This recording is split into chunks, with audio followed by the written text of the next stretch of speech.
Do you hear me now? How you doing? I am back with another one.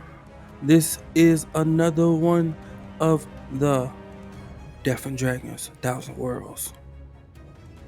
We're currently in the world of Lost Mines of Phandelver, doing it crow style. And we are. First off, I want to give a big shout out. See that ding in the last video that kind of scared me a little bit, threw me off. I believe that was actually me getting my first follower. So let's go.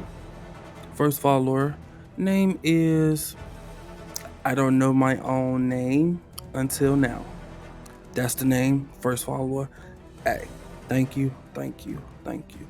Appreciate you. Big time. So yeah, with that being said, let's get it rolling. Also, I'm learning because I didn't even see the follow on my screen as I was recording. So I'm thinking I'm supposed to have another screen up or something in order to see. I don't know.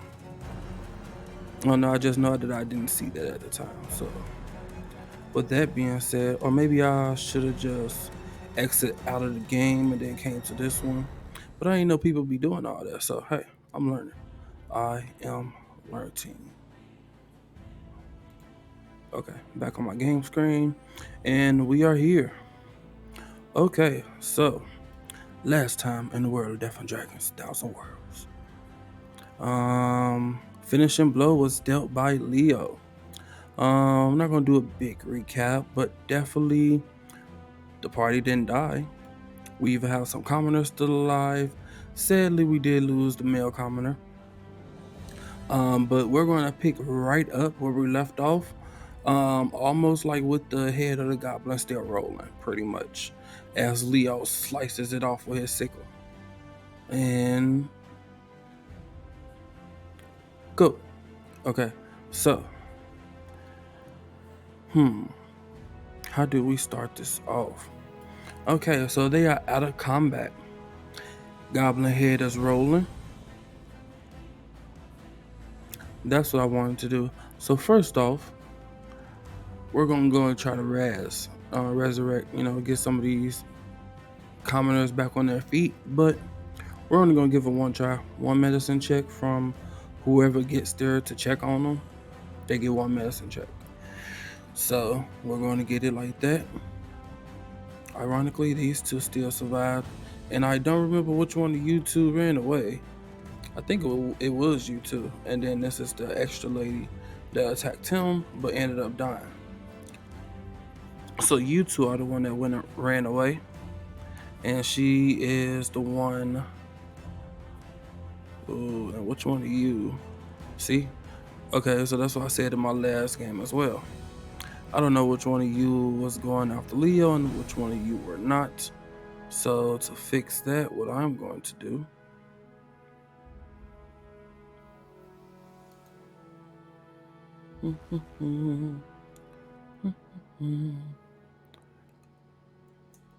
ha. Bam. Make it easy. Bam. Make it easy. Okay, so now I can differentiate you a little bit. We're gonna go ahead and continue with you being C3, and we'll go from there if anybody else make it. Okay, we don't need to label you because you're the only male commoner. So with that being said, let's go ahead and get it started. So with them being out of combat, I removed the turn order, so that's empty. And we're going to start with everybody going to turn order because it'll just make it easier for me, to be honest. So actually, I could just do that, and then do that. Bam. Descending. Bam. Okay, so first up we got Kiba. So battle is simmering down. Everybody over here then gathered up, like, hey, is everybody okay? They're like, yeah. We're all fine. What about Leo? Is he okay? Kiba's tall. I'm gonna say he's pretty tall. I don't know exactly how tall, but we're gonna say about 6 feet just to put him up there a little bit. And he's gonna say, yeah, he's fine. He's looking over at Leo. I believe Leo is short though. I think Leo is supposed to be short. He's a Kenku. I'm not sure if those are short or not. I'm gonna have to look it up. But he's saying, yeah, he seems fine to me. I think that's all of them. Where the hell do these things keep coming from? It's like they're following us. And he's going to say that to 1, 2, 3. Let me roll a D3. Get some RP going. It sometimes feel like the best way to start a campaign is with a little RP. If you don't know where to start, just start with a little RP. See who starts interacting, see where it goes from there, and then keep it going. I don't know, at least that's my motto. So hey. D3. Dang, what was my order again? I think it was 1, 2, 3. I think that what it was. And let's see who it is. Yep, he's talking to Mercury. Of course. So, I forgot the question now. Jeez Louise. Okay, so he's looking at Mercury, and I don't know what the heck I was going to have him talk about. I don't even know if I picked out something. Okay, so what I'm going to say that he's talking to her about is like, hey, do you have any more potions or anything? Because Kiba used his, and I don't think Mercury used hers. I'm finna just roll, and I know how I'm going to settle this. Okay, Mercury did not use hers. High is yes, low is no. That's pretty much, I think, the way I've been doing it, so I'm gonna keep it like that. And to fix this, well, actually, what is Kiba going to ask? Is Kiba finna say something about giving somebody his potion? No, I think he's pretty much just going to say, good, then do you mind giving your potion to one of them? Do they both have potions on them? Both of these commoners? High is yes, low is no. Oh, high is yes. Okay, so both of these commoners have potions on them still. Okay, cool. Everybody got potions except for Kiba.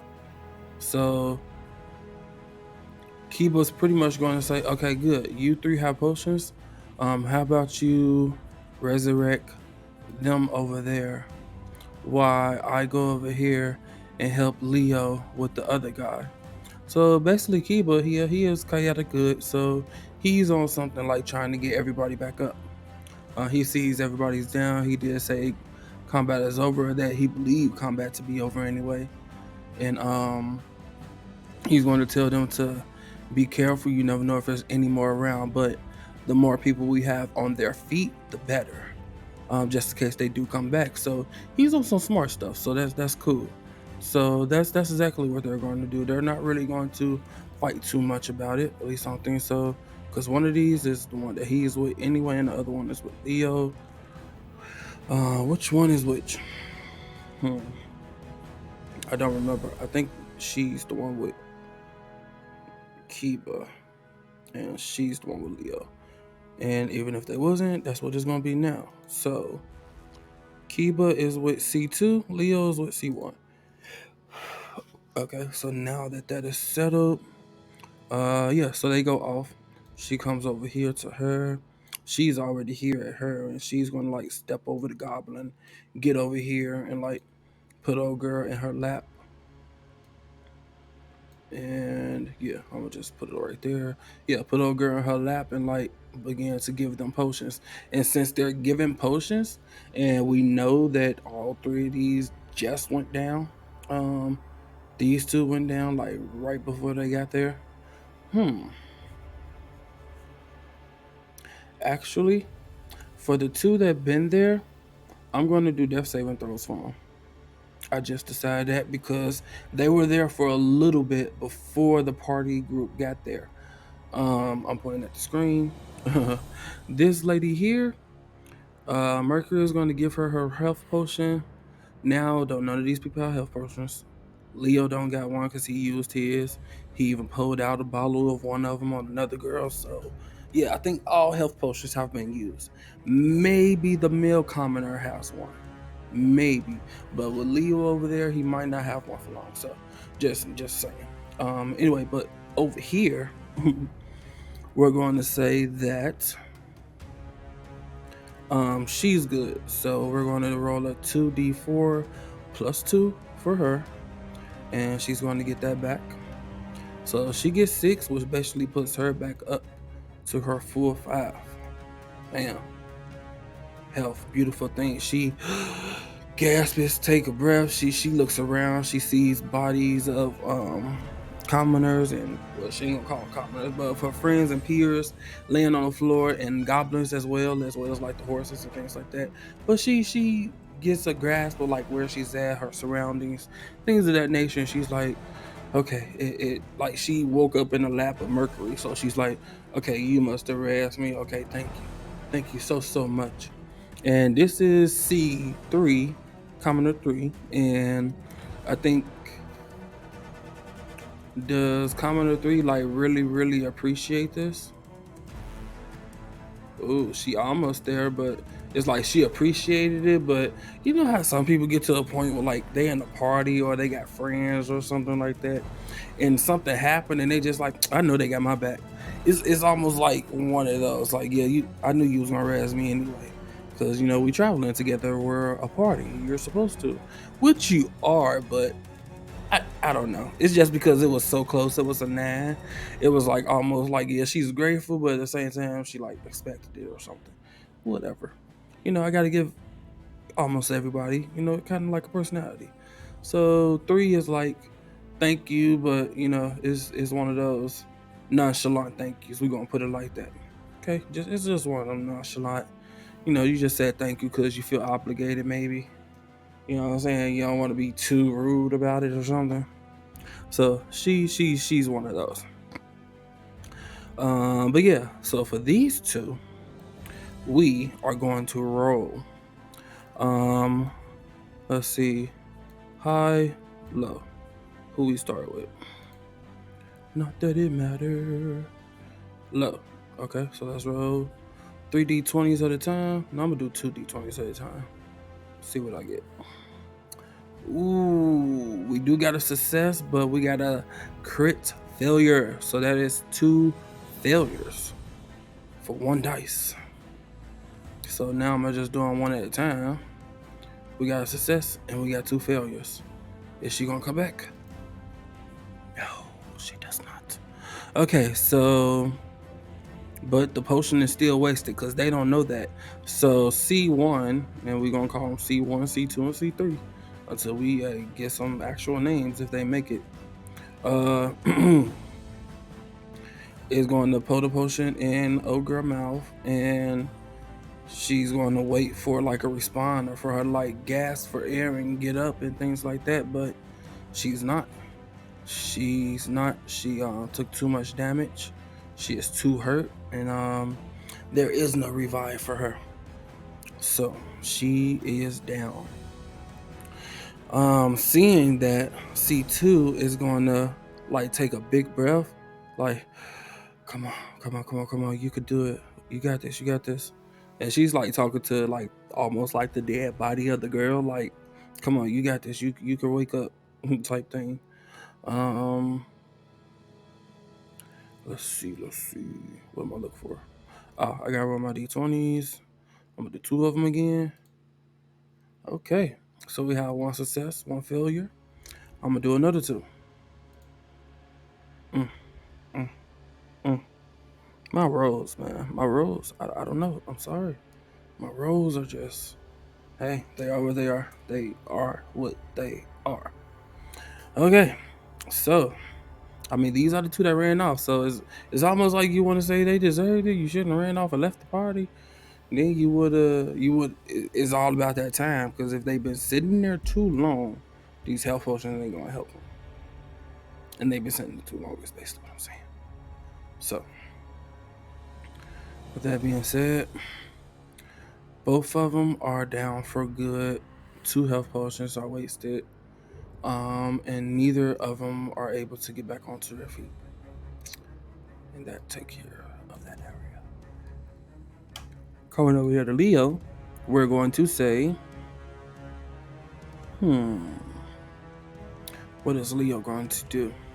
Leo just chopped off this head of this dude, so he feel kind of good about that. He's probably looking around trying to look for if there's more coming or something. Let me pull out his character sheet. Feel like I got something on throat. Let's do a perception check as he looks around and try to percept his area.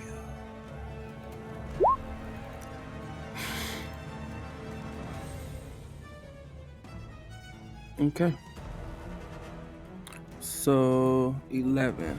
He's not going to see anything else. It just looks like a bunch of forests and things of that nature. And at this point, will he do what I'm thinking? He actually wouldn't?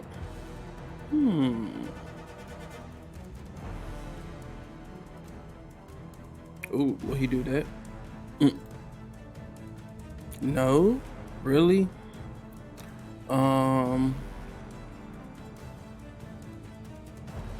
Okay, so will he actually choose this time to be nice then? And do like try to actually rest the dude? No. Okay. So my first question, wait, do I remember my questions? I know the last question was he okay, yeah, the first question was he gonna rob dude and like take his healing potion, which I was gonna have a counter for that, like do he even still got his healing potion? But that was a no. And then I said, okay, is he finna like play with the goblins and just like start stabbing them for fun? That was a no. Is he going to try to raise the commoner? That was a no. What the hell is Leo doing there? Is he going to come back and yeah, he ain't gonna try to raise the commoner, so that still kind of makes him kind of like evil because he could try to save him, but he ain't even gonna try to. Is he going to come back and like check, like mess with the horses or something, or see what's going on with that situation? Maybe he'll be the one who start that out. Okay, so yeah, he pretty much just chops off this goblin head and just like probably spits on him and just like, huh, how dare you attack us or attack me or whatever. And does he give the male commoner any kind of like anything? Okay, so he as he spits on the goblin, he's gonna look at the male commoner and like give him a nod or something like that. You know what I'm saying, of acknowledgement. So he ain't gonna try to razz him or anything like that, but hey, he give him a little nod of acknowledgement or whatever and walks off over here and begins to like start messing with the horses and things like that. So let's go ahead and get into that.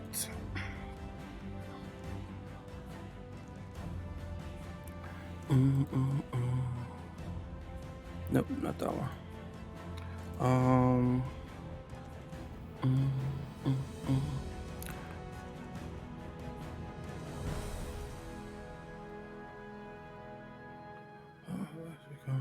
I was supposed to be read that. Whoops, my bad. Okay, so actually, what I was when they first came and they was looking, I was supposed to have came here and read this little part. Yeah, I'm not the best at like following orders.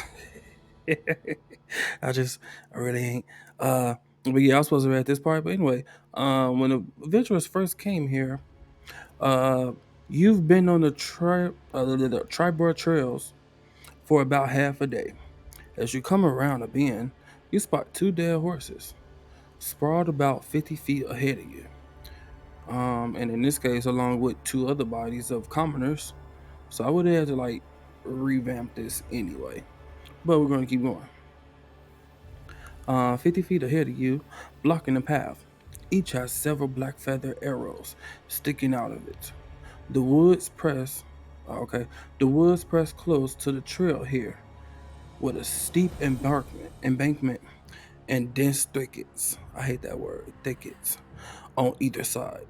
You know how long it took me to like figure out how to pronounce that word when I first like saw it? I don't know why it took so long, but like I really had to study that word for like 5 minutes. Like, what the heck is this? I think I was having a moment too, maybe. Haha. So yeah, so that's that. And then what's this? If you are using Meet Me in Finland, nope, I don't even know what that is. The saddlebags have been looted. Nearby lies empty leather map case. Okay, so this has been something I've read as the GM before we started the adventure. Well, that I was supposed to read before we started the adventure. I did it because I don't like doing all that. We're going to learn about these adventures together. Okay. And basically, as he gets here, we're going to say that he finds this saddlebag that has been looted. But nearby, he actually finds a leather map case. So Leo is going to find this. 4 goblins are hiding. Yeah, we beat that already. Stats block. None of that. Development is unlikely events. The goblins defeat the adventurers. They did not. They had a little, like, just in case thing though. They leave them unconscious, loot them in the wagon, and then head back to their little hideout. Well, y'all didn't lose, so that's probably what I should have did on the other one. I should have just had the goblins like loot all of y'all and take everything that y'all had and run. I ain't really have to do it over. See, reading is fundamental. Okay. Characters might capture 1 or more goblins. Nope, they knocked them all out, killed them. Let's see. The characters might find a goblin trail. Nope, they didn't do that. I do know something about this. I do know, like, that's where this goblin was finna go if he didn't get captured and killed. But, you know, he did, so whatever. Because basically they're, like, it's through here somewhere. Lead back to the base camp, award and experience. Okay, so that was it for that. They don't tell you nothing more about. They don't tell you nothing more about this map case.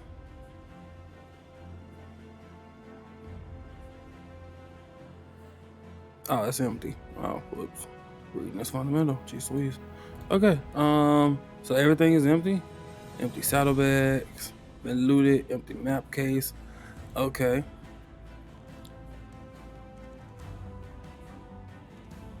Bet. Says us. Nope, we're not there yet.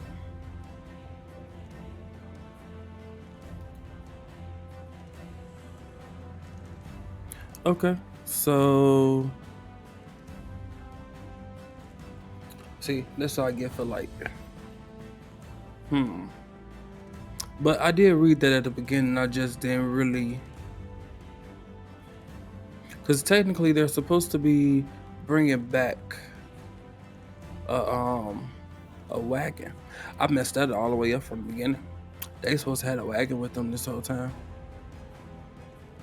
But after I killed the party on the second episode, you know, I was kind of more worried about that, so it kind of threw me off. Okay, so we're just gonna say that they have a wagon with them. Yep, we're gonna say that they have a wagon with them because they're supposed to be bringing it back to Finland anyway. It's the provisions that they're supposed to be taken to. What was his name? Barthens? I don't know.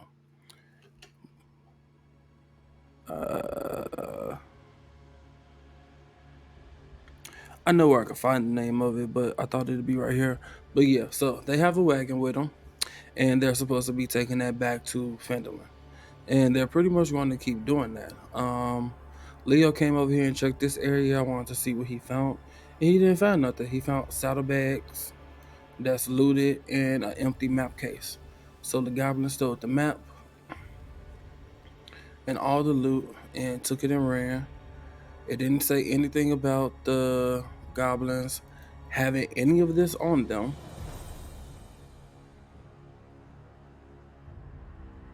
So I'm not going to say that they had any of it on them. Because normally they have a section in here like that says treasure or something like that. Snare Pit. This is if they go towards the Goblin Trail.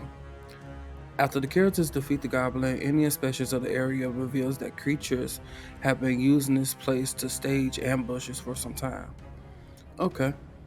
A trail hidden beyond thickets on the north side of the road leads northwest. A character who succeeds in a DC survival check, 10 survival check. I was gonna say he already did one, but it's survival. Recognizes that about a dozen goblins have come and gone along the trail, as well as signs of two human-sized bodies being hauled away from the ambush site. So actually, we're going to say that Leo already saw this. When he did his perception check over here, when he was looking around, we're going to say that he actually noticed all that. Now, would he tell everybody? That's another question. But I think he would. He is chaotic evil, but I don't think holding that information would benefit him unless he's not trying to go after the goblins or anything like that. But why wouldn't he? He probably would do it. He's mad because he keep getting taken down. Should I roll for it? I should probably roll for it. Okay, but let me read a little more first. Okay. As well as signs of two human. Yeah. Okay. The party can easily steer the wagon away from the road and tie off the oxen while the group pursues the goblins. Okay, but no goblins got away, but we already said that Leo saw and he synced all the footsteps, where they was going, things of that nature. Let's go ahead and roll Theo a survival check, even though he rolled a good perception check at the time. What was his perception? His perception was only 11. That wasn't good, actually. So let's go ahead and do survival. Forget it. Let's just do it. 12. Okay, so yeah, he saw it. Perception was 11. Survival 12. He saw it. That's fine. And the trail leads 5 miles northwest and ends. Yep, I know that at least. And then that's along the way. Okay, so we got some questions to ask then. First question is, once Leo did all that and he saw what he saw over here, he came back over here checking these horses. Is he going to relay the information that he saw? Anything about the footprints or anything like that? No. Okay, I didn't think he would, because it doesn't really benefit him to go after these goblins right now. If he needs to get to Finland to get his money, that's all he's really worried about. So that's all he's worried about currently. So that's what we're going to say about that. So with that being said, let's jump over here to them. And she's going to get up. She's going to be happy. Tell her thank you. You know what I'm saying? Nonchalantly, whatever. And they're going to come back over here. Everyone is pretty much going to regroup back up. Get you out the woods. Well, she in the woods, so boom. C2 is for Kiba, right? Yeah, I'm gonna put you over here. C1 is for Leo. So bam. Yeah. You like standing in between the horse's legs or something like that. So you cool right there. I'm going to also put a L on you. C1L. I just need to know. And then I'm gonna put a K on you. Hey, whatever. Okay. And then you just C3. So you cool. Okay, so now that we're over here, we're gonna go 1, 2, 3, 4, 5. No. 1, 2, 3, 4, 5, 6. There we go. 1, 2, 3, 4, 5, 6. And let's get a little RP going with the whole group this time. Could have just rolled a D6 dice. Ooh, it's gonna be her. Okay. And because it's her, I'm damn near gonna roll twice, because I'm gonna give her advantage for a 5 for it to be towards Leo. And yep. 2, or either we're going to go with the first one, of course. Oh, nope, that was wrong.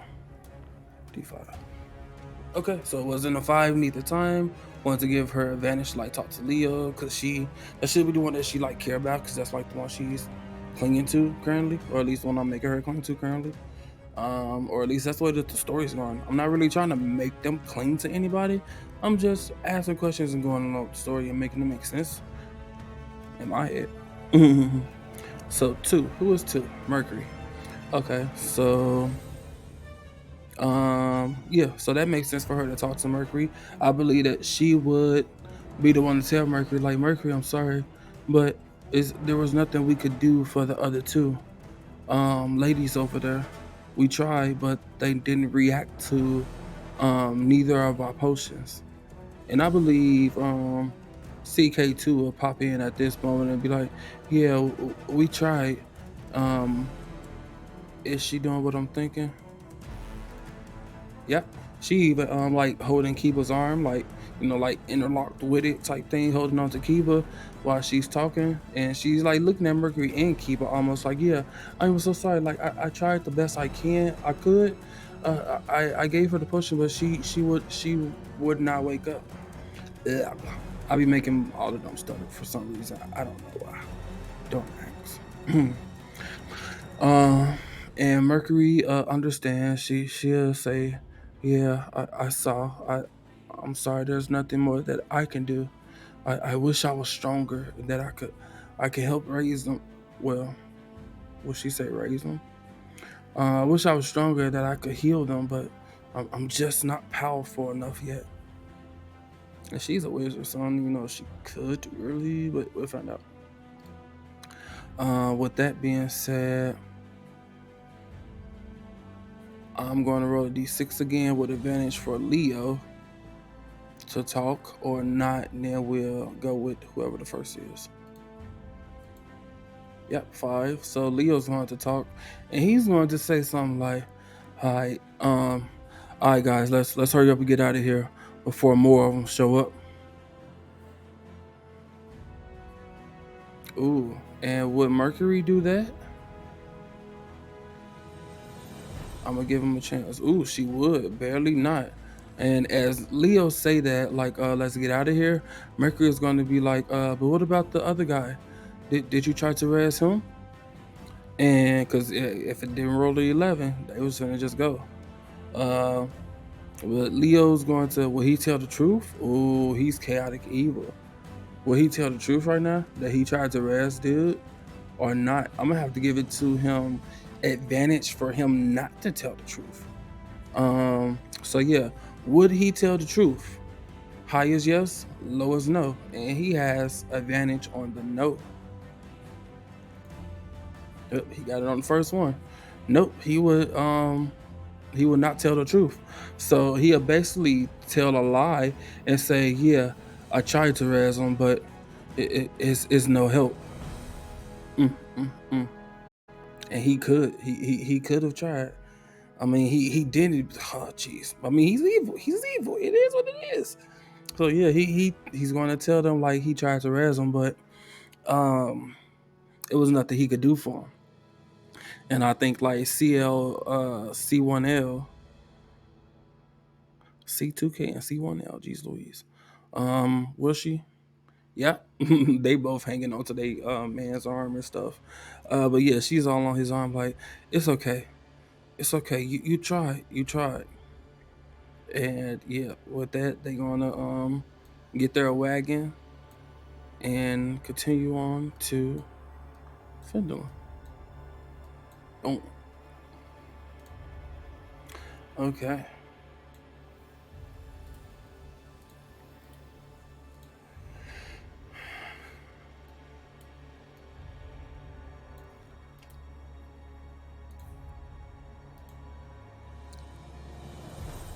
Boom, boom, boom, boom, boom, boom, boom, boom, boom.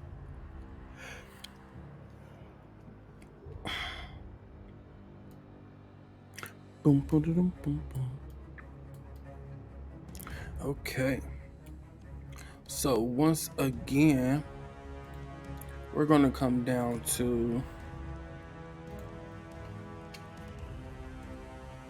just using one token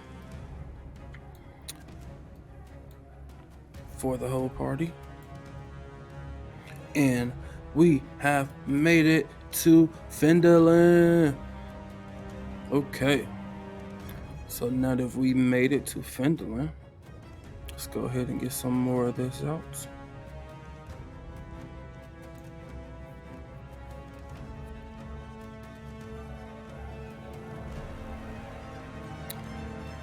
Bam.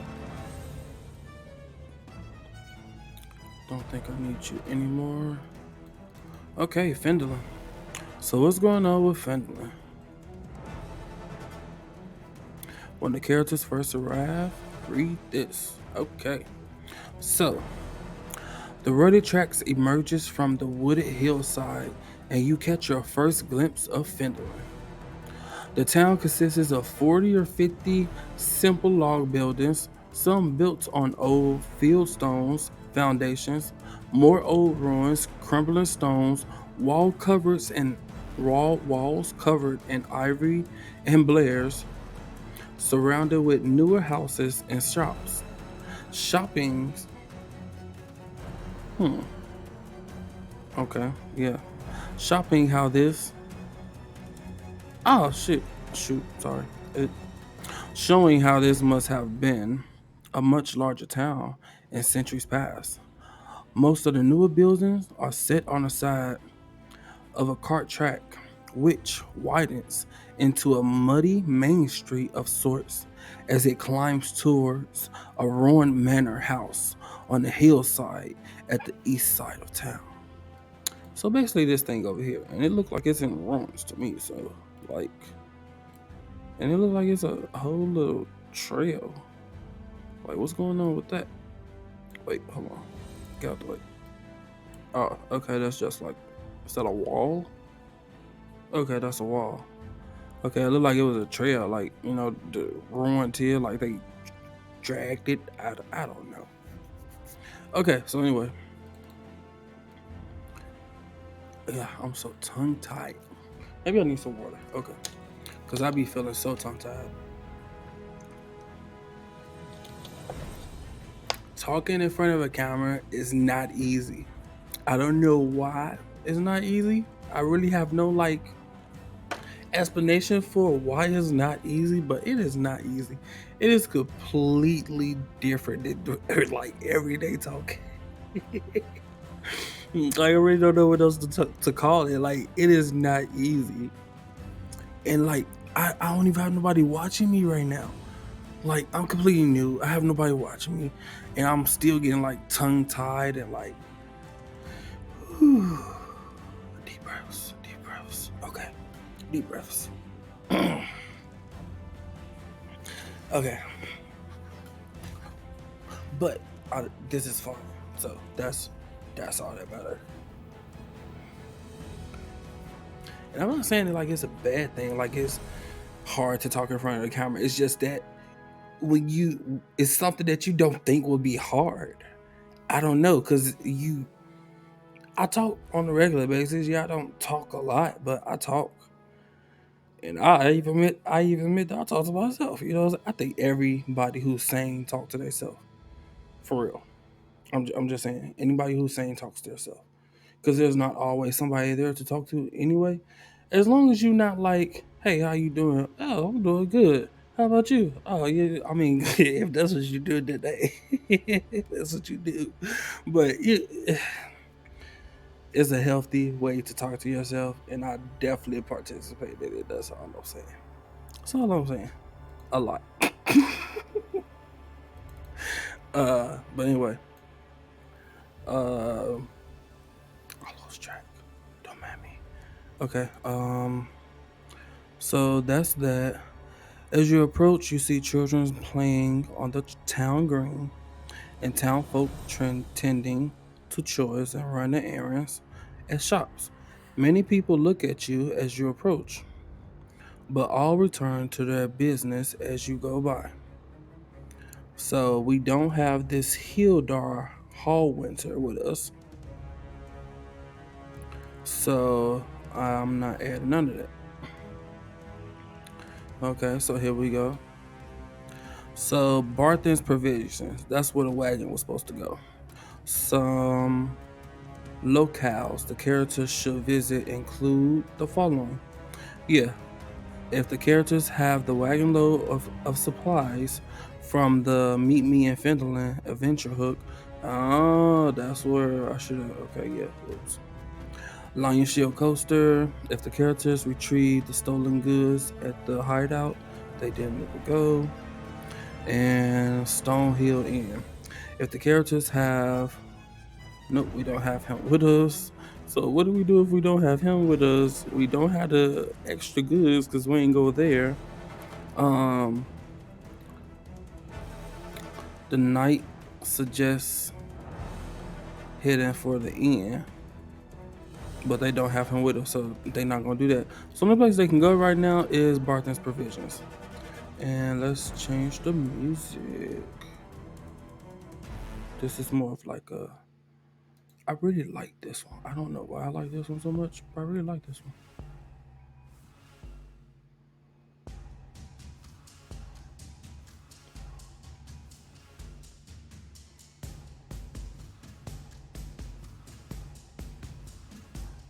Okay, so yeah, they're on their way to Barthen's Provisions. So if they're here, then they're gonna go ahead and just go ahead and walk through the town a little bit. Get over here to the front door and let's see.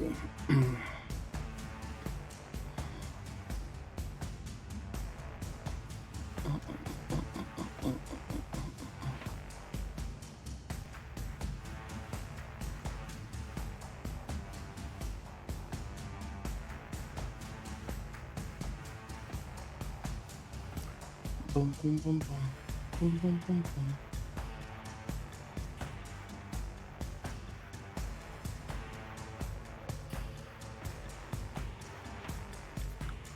Ganja rock figure.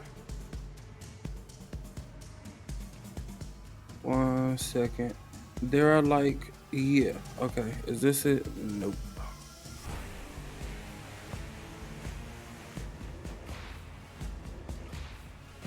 No, that's not it.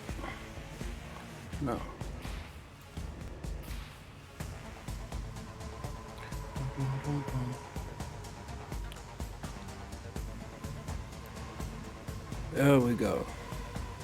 Okay, that's what I was looking for.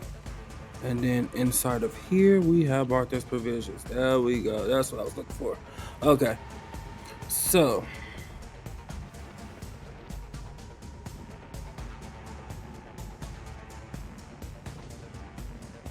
Okay, so let's just read it. See what happens. What it's talking about. So basically, as the party gets there, let's see. Barthen's is the biggest trading post in Finland. Its shelves stock most ordinary goods and supplies, including backpacks, bedrolls, ropes, and rations. The place is open from sunup to sundown. Barthen's does not stock weapons or armor. Okay, so you're all about food, but characters can purchase other adventuring gear there.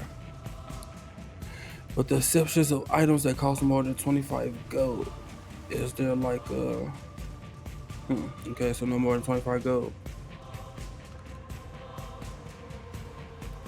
Ooh. And this is in here. Yep.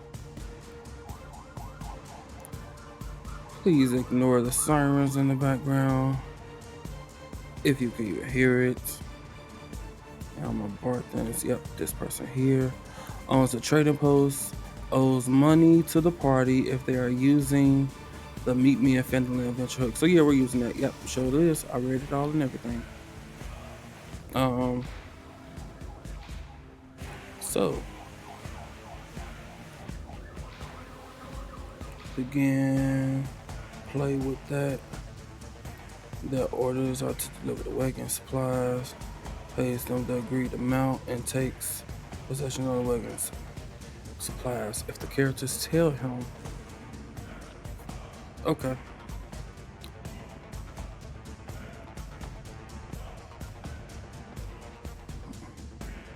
So this is like the same thing that's over here. Delivering the supplies, the news. So it's the same. Okay, I just wanted to make sure that it wasn't like more information. It's all the same. Cool. So basically, it's saying that if the characters begin play with the Meat Man, Finland Adventure hook, what you want to say we have, that's why we had the wagon and everything. We was doing some work for Gundren Rockseeker. We had to bring the wagon to Finland and drop it off at Barthen's Provisions and get our 10 gold for it. And in the process of doing that, this is telling me that basically, since our adventurers have arrived here in Finland, Barthen pays them the agreed amount of 10 gold to each character. 10 gold pieces to each character. So each character get 10 extra gold pieces now. Yeah. Even the commoners. And how many commoners we have with us? Because we woke up one, so we had two. We woke up one. We lost a dude. Basically, we got 3 female commoners and then the 3 adventurers. Okay, cool. So they basically just got 60 gold. I am actually going to put it onto the character sheet. And let me get you over here, stack you a little bit. Kiba. And Mercury.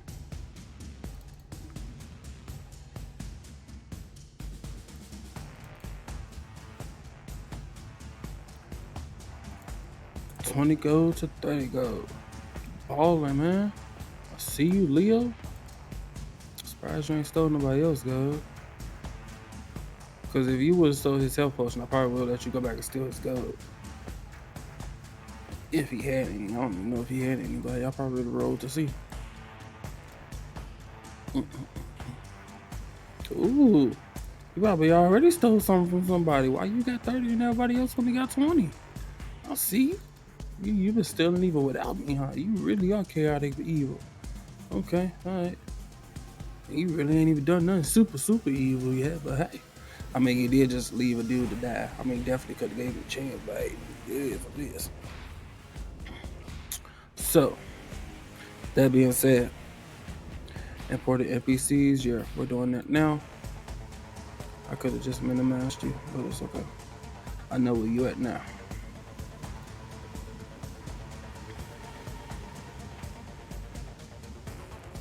Yeah, that's cool.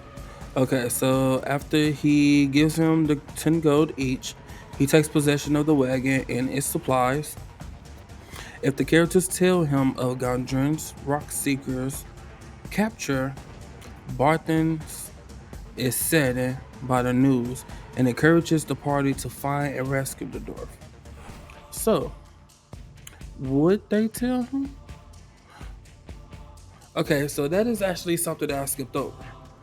So, see, that's what I was actually looking for. That's what I was actually looking for when I was looking in the ambush. Like, what other information do they get from these horses? Basically, do they recognize these horses? Do they know that it's the same horses that Gundren used to leave with? That's the questions I really want to know.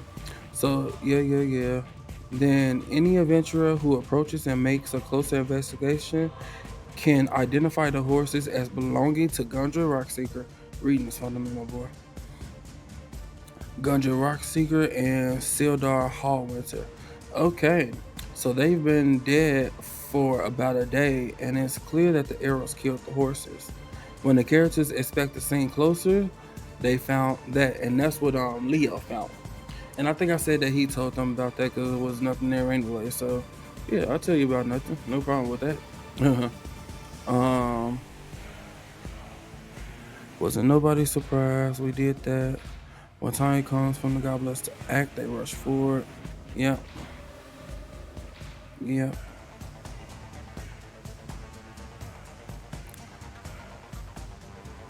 Okay, so yeah, they noticed that the horses was Gundren Rockseekers and Sildar. I don't like that dude's name. What's his last name? Hallwinter, something like that. So Rockseeker and Hallwinter, they knew that it was their horses, but they continued to Finland, in hopes that maybe they, was able to escape. Even though the goblin set up an ambush, that wouldn't have been smart. But I didn't think of that then, so that's all fine. So they made it to Finland, hoping that Gundren and Sildar actually made it here before them. And as they make it here and they meet up with dude who rocks Gundren, Rockseeker, and Sildar had like even they met up with the dude who was given a mission by the person who they was hoping to meet here. So therefore they're basically gonna ask him, it's like you're a friend of a friend, so maybe you know some information about this friend. Have you seen him type thing? So with that being said, let me get off of that. I don't need that. Minimize you, put you over here. Keep you, put you over here. Don't need that one no more. Okay, so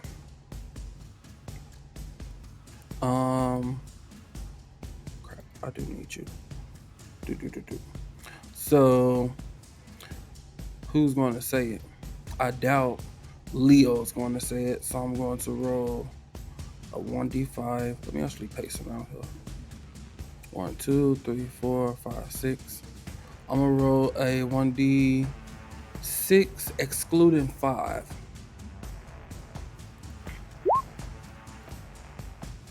And 6 it is. So, the one that's clinging on to Leo is actually going to be the one to say something about the guy who gave them the quest. Like basically, as he's Barthens, we're just gonna call him, is handing them the gold and he giving each of them 10 pieces each. As he gets to her, it just comes out of her mouth like, hey, have you seen Sildar? We saw his horses. They was like, we saw that his horses was killed in the middle of the road, and we was hoping that he made it here. Have you seen them? And it's not out of worry, like because she know this person, but just because it is the one who gave them the quest, so she's just asking. But what I want to know is, does this make Leo mad a little bit?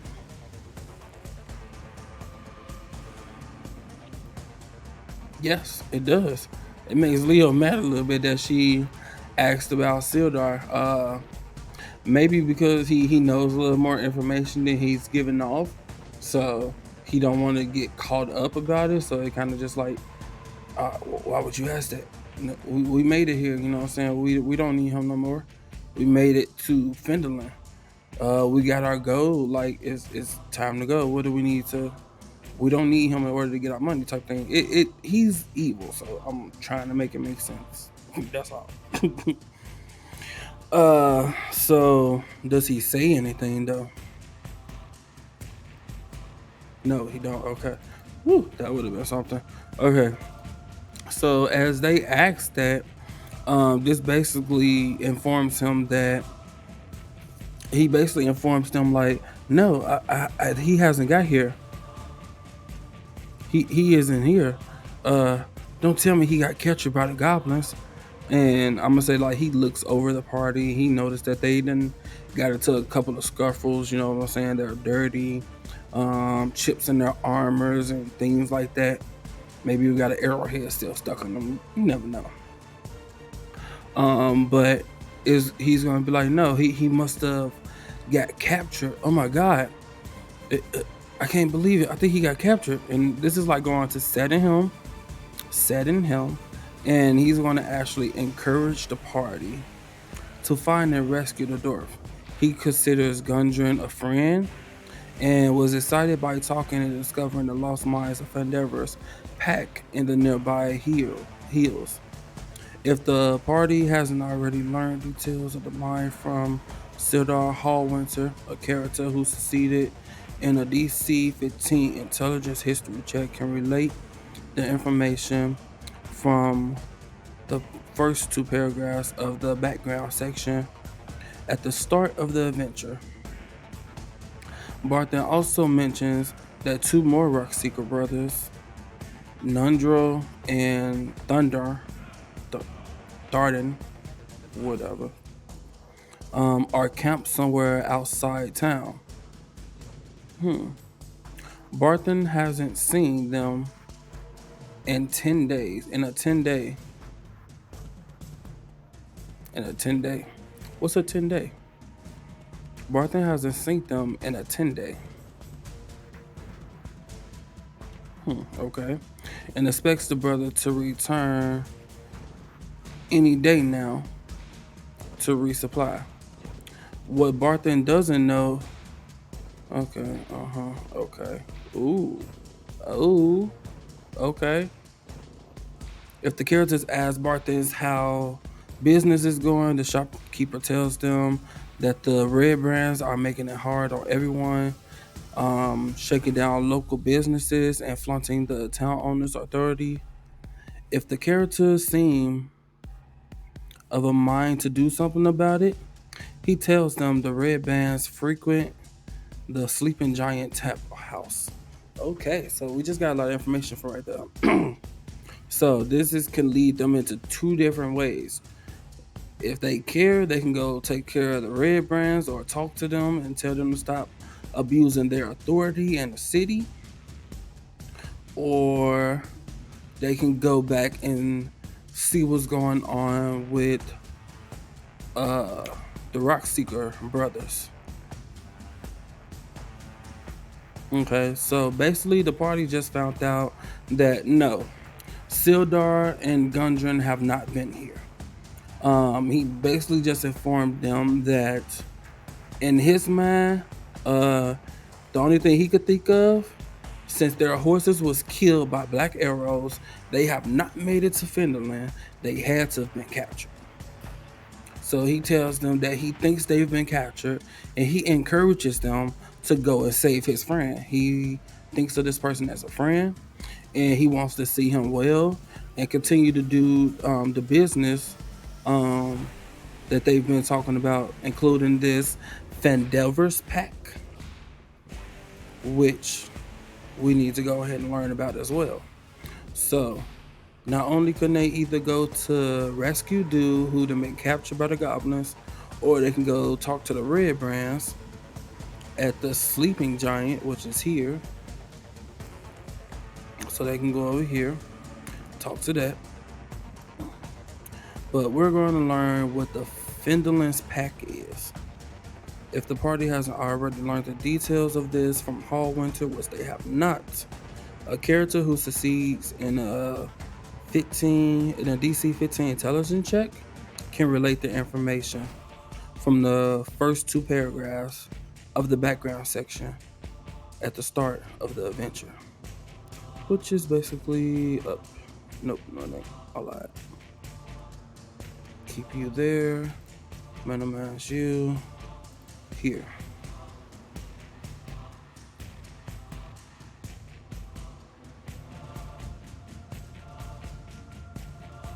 I think this is what it is.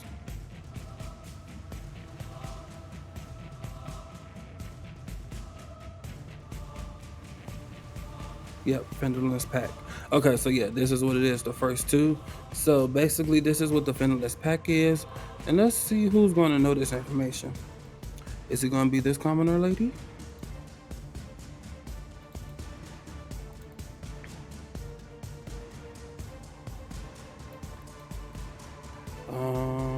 Intelligence. 15. Okay, it is. It is her. The one that's hanging with Mercury. She is actually kind of knowledgeable, which works. So she's going to tell them, when she hears the word like Finderland's pack, she's going to say, oh, yeah, I know what that is. Finderland's pack. Oh, crap. Why did I just do that? Stay here. Important NPCs. There we go. Okay. And she's going to start telling them a whole little story. Okay. The frontier town of Finland is built on the ruins of a much older settlement. Hundreds of years ago, the old Finland was a thriving human town whose people were firmly allied with the dwarves and gnomes of Finland's pack. Okay, so dwarves, gnomes, and humans made up the Phandelver's pack. I keep calling the Finlanders. Sorry. Um, However, the same orc horde that sacked the mines of Wave Echo Cave laid waste to the settlement, and Finland was abandoned for centuries. In the last 3 or 4 years, hard, hardy settlers from the cities of Neverwinter and Deepwater have begun the hard work of reclaiming the ruins of Finland. A bustling frontier settlement has grown up on the site of the old town and is home now to farmers, woodcutters, fur traders, and prospectors drawn by stories of gold and platinum in the foothills of Sword Mountains. Unfortunately, more than a few bandits and brigands have settled here as well, taking advantage of the fact that the area has a local lord or authority to chase them off. The gang known as Red Brands has controlled Finland for the past 2 months, extorting and bullying everyone in town. The gang is led by a mysterious figure known to the town folks as Glassstaff. Okay, so receiving all this information, and old girl here is the one who knows it. She relays all of it, basically telling them like Finland used to be a bustling town long ago, but then it got ruined by orcs who also ransacked the Wave Echo Cave.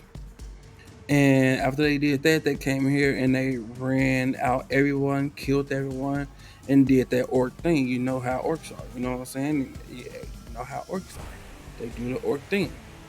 Um, and that left this place like abandoned for centuries. But then it started to get life again, and people started to return, started to rebuild it, started to start farming again, and mining again, and all kind of things like that. And at that time, also this group called the Red Brands had came through, started ransacking everything and taking over.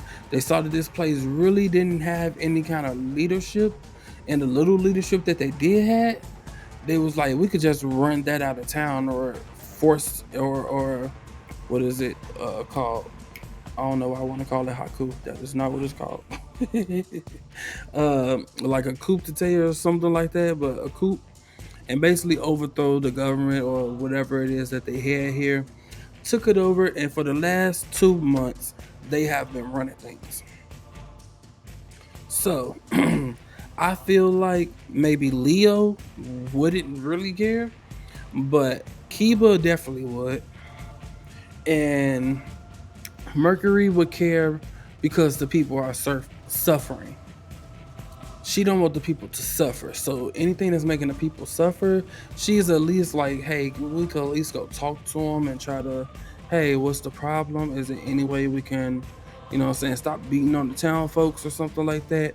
Kiba's more like, hey, they came in and they took over by force. So how about we kick them out by force?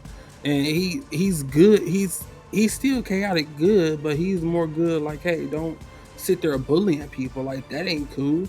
You want to bully somebody your own size. So that's like the frontier he's coming from. Leo, he's still counting his gold. He got 30 gold. He trying to think about what he gonna do with it. If anything, he probably should go get him a stronger weapon, because the fact that his booming blade does whatever damage his base weapon does, he probably needs to get him something stronger than a sickle or a freaking what else? He got a dagger. See, I should have rolled. But see, I rolled to see if he was going to take the health potion. But I should have rolled to see if he was going to take dude's scimitar or something like that. But that would have been too noticeable.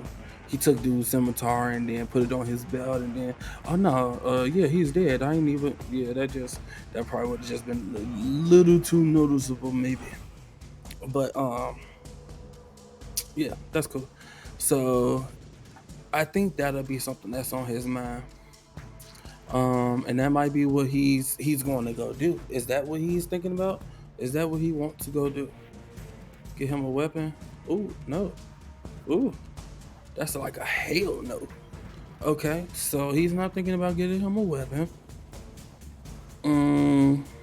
Well, at least not buying one. Okay, is he thinking about like stealing one or acquiring one some other kind of way? No. Okay. Um, is he intrigued at all about like this Phandelver's pack?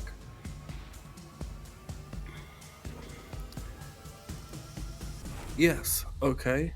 He's actually intrigued about the Phandelver's pack. Is it more so the fact of the orcs? No.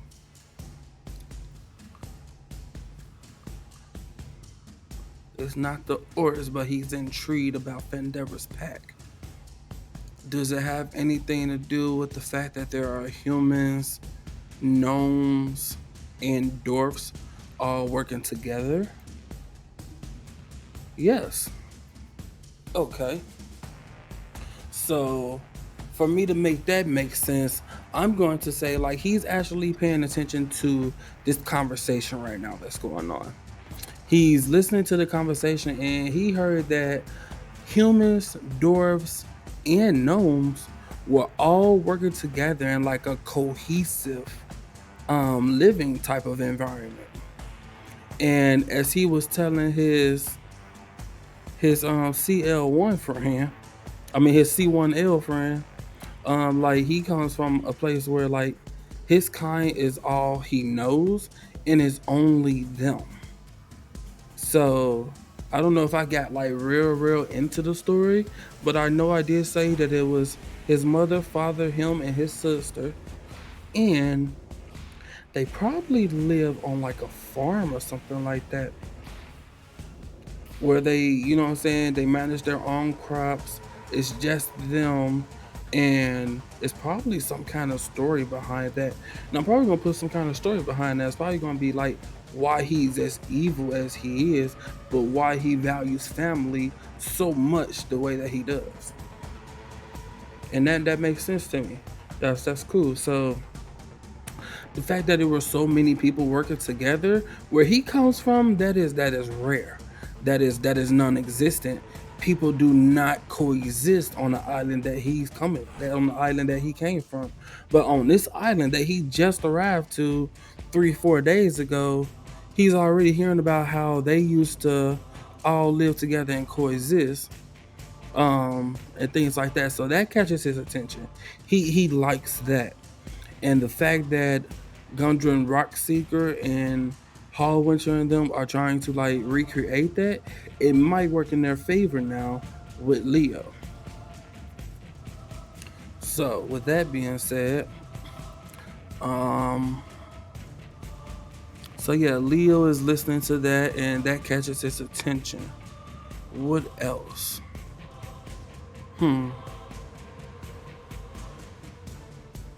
Does he feel a little more willing to like possibly go and save Rockseeker now?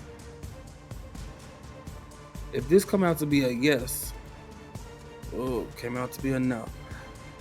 So he doesn't really care to save Rockseeker, but does he care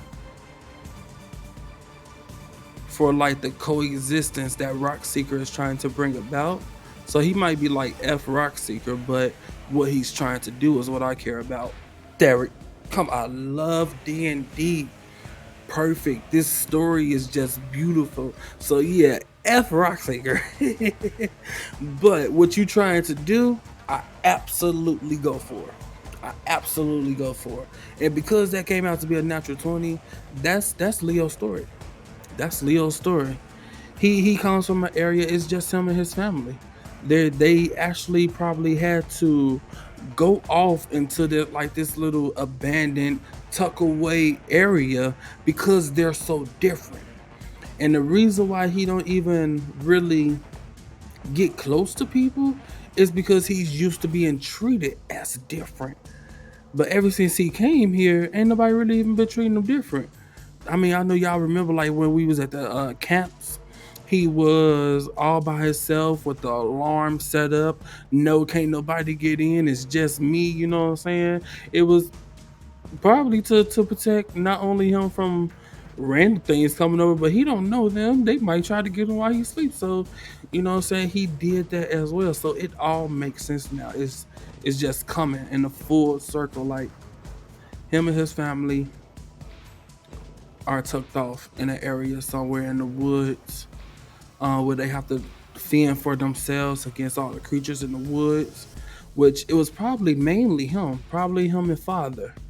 Ain't no telling, you know what I'm saying, if they're all warrior like or anything like that, but he was probably the main warrior. But he left because things was hard. Like he didn't like seeing his family like that.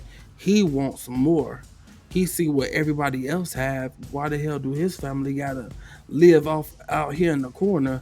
So he's probably out here with a mind frame like, yeah, I'm finna get all this money. F everybody. I'm finna do this for my family.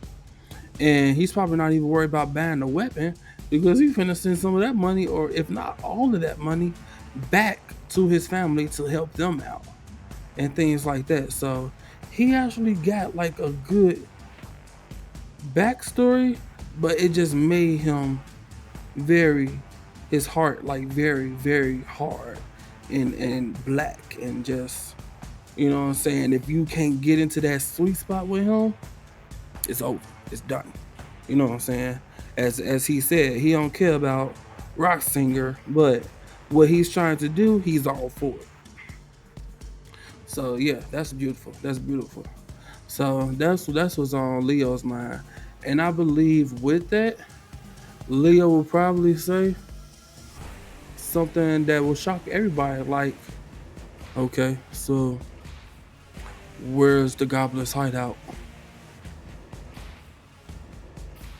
And it would get everyone's attention. Like, wait, are you saying you want to go rescue Rockstinger and Hill and Hall Winter? And he'll probably say no. Would he say no? Because if he say no, what is he gonna say? Will he say no? I'm gonna just roll for it. So I don't think too hard. Will he say no? No, he would not say no. He would just. I don't see him saying yes either. I think he'll just nod, just like it's a nod. He don't want to say that he really don't care about it, but he definitely cares about what it is he's trying to do and what it is he's trying to bring back.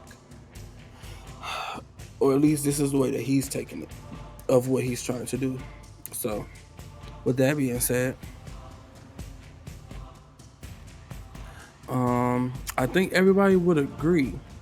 Would everybody agree? No. Who wouldn't agree? It can't be Leo because he's the one who's doing it. So let's re-roll that one.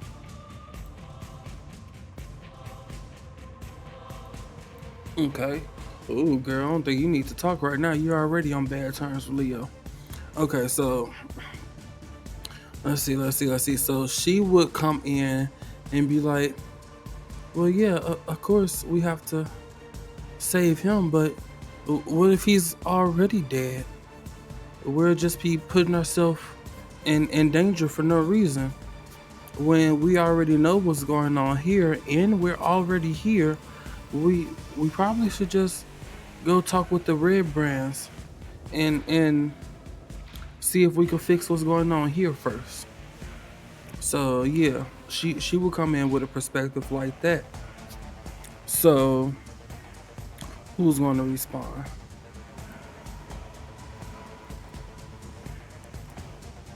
Leo. Okay, so Leo's gonna respond, yeah. Ooh, is he gonna be like mad, or like how aggressive is this response going to be? Wow. Okay, so yeah, he's down for whatever Rockseeker's trying to do. Like he's like, no, we must go save Rockseeker. Uh, the more time we waste, the closer he could be inching to death. And they're not over here. They're actually like in the house, talking about this or whatever. Um, but yeah, uh, he's like, no, we must go now. The more time we waste, the more time we waste, the less chance he has of making it through this. And he's all down for it. Like I got a natty 20 on him caring about like what Rock Seeker is doing, and a natty 20 on like how angry he is about like doing red brands first and then doing or not doing heel winter at all, or doing him last. He's like, no, we have to go save him now. Would he let it slip a little bit? Like he's the future of this town.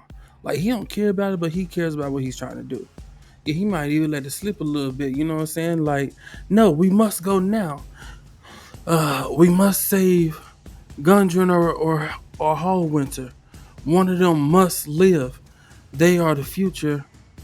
They their ideals are the future of Finland.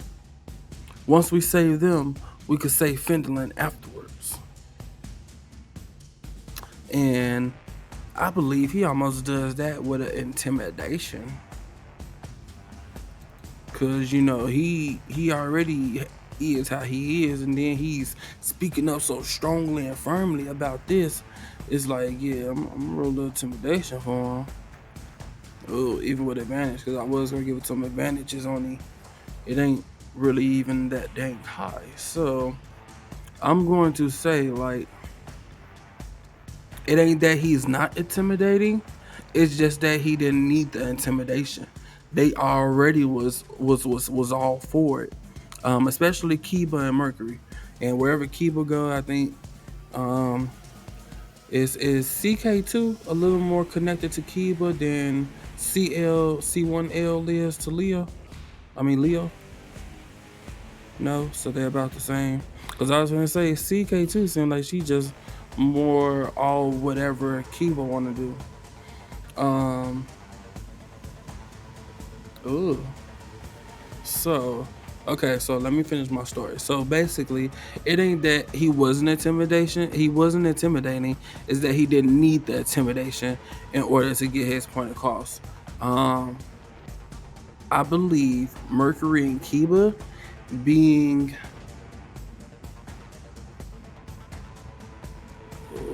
should I? Okay. Is Mercury and Kiba both agreeing with him? I'm just rolling for it. No, they're not. Ooh. Who's not agreeing? High or low? Who's not agreeing? High or low? High. Ooh, Mercury. Okay. Yeah, because that's the one who I did just say. Um. Wait. Okay, so she's not agreeing. So yeah, that's the one I did just say is really like worried about the people in town because they're bullying the people in town. She doesn't like that, and she's like, so she's going to come back and she's going to say like, Leo, I understand. Ooh, okay, she's gonna come back like, Leo, I understand, but we're already here. We don't even know where their hideout is at. It may take forever to find their hideout. Ooh, this is going to force Leo to have to release some information he was holding. Ooh, okay, so she says that, and it's like, we don't even know where their hideout is at. We don't even know where to start. Like, we're already here in Finland. We might as well just go talk to the red brands and see if we can get them to back off of the town people a little bit. And we already wrote. Leo got 2 nat 20s about Rockseeker. He's all for Rockseeker. Forget, Rockseeker and his ideal of trying to bring races together. He's in love with that. So, and oh, this is awesome.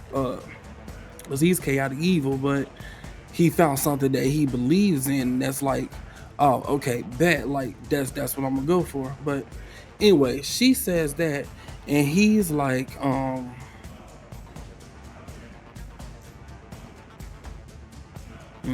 would he do that?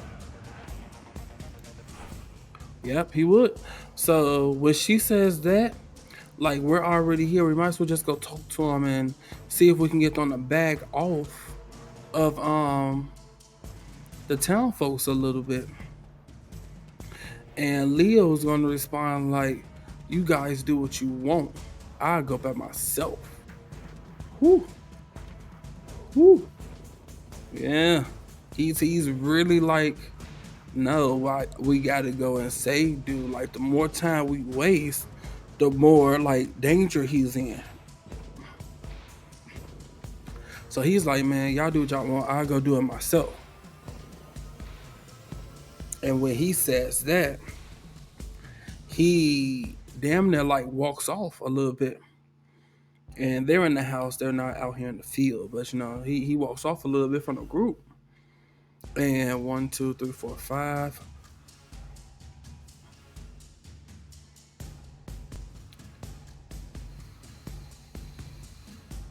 Ooh, what question do I want to ask? Because these questions, man, would anybody try to stop him? Yes. Okay. Who?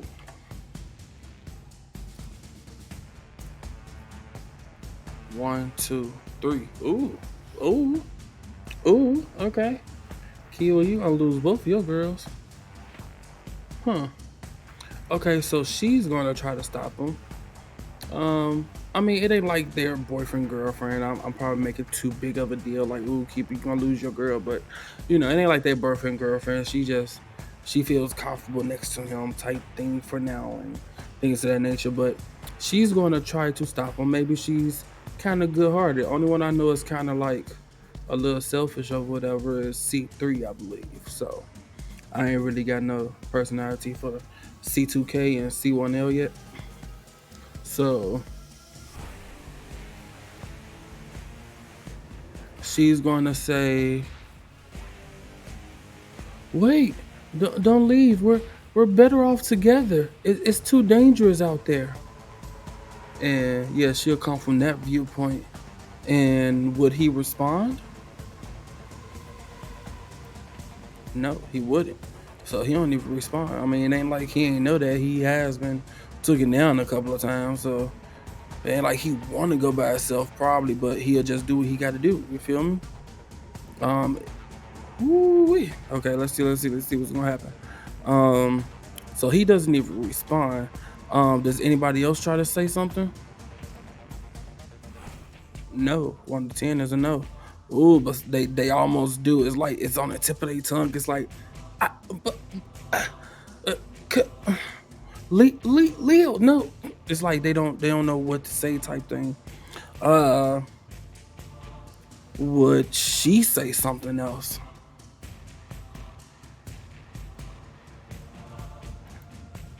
No. Ooh, they gonna let him go by himself. Oh shit. Okay, let's hope. Would she say something? Would she? Yeah, would she say something? Yes, she would. Okay, so she says something, and I believe what she would say is that, well, if you go, I'm going with you.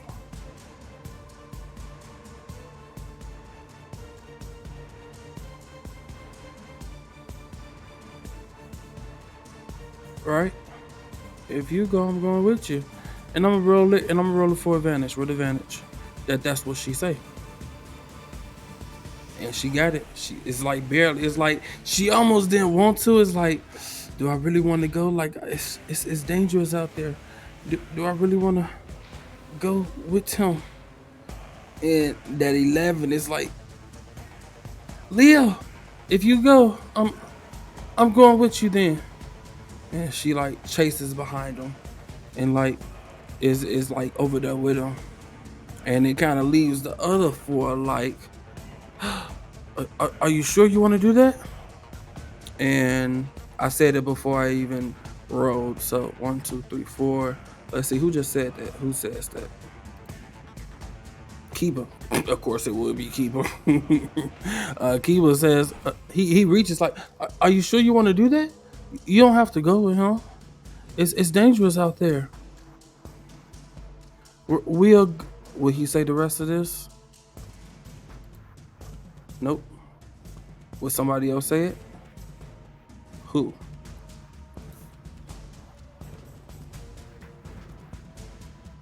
Mercury. Okay. Yeah, Mercury will chime in and be like, yeah, we're going to go. We're just going to see what we can do here first, and then we'll go and check on them. It'll also give us a chance to get some provisions and some potions and to rest up a little bit. And they're going to say that, and I'm gonna ask a question for me. Should I allow what they just said to even possibly sway her? No. Okay. So they're going to say what they said, like we're going to go later and things like that, and she's just like, but he's going now, and I'm going to go with him. If he's going, I'm going. And she might even say, will she say that? Nope, she ain't sorry. She's sorry, not sorry. But yeah, so she's gonna just say, if he's going, I'm going, and that's all I'm going to say on that. And at this point, do they change their mind or do they keep steady with doing what they want to do?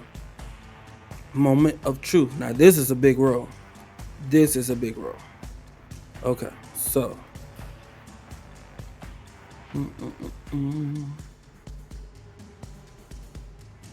I'm sorry, I'm looking on my Twitch screen. It's supposed to be like some button.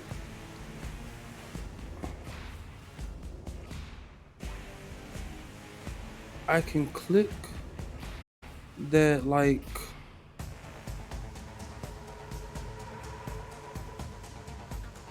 oh, there we go.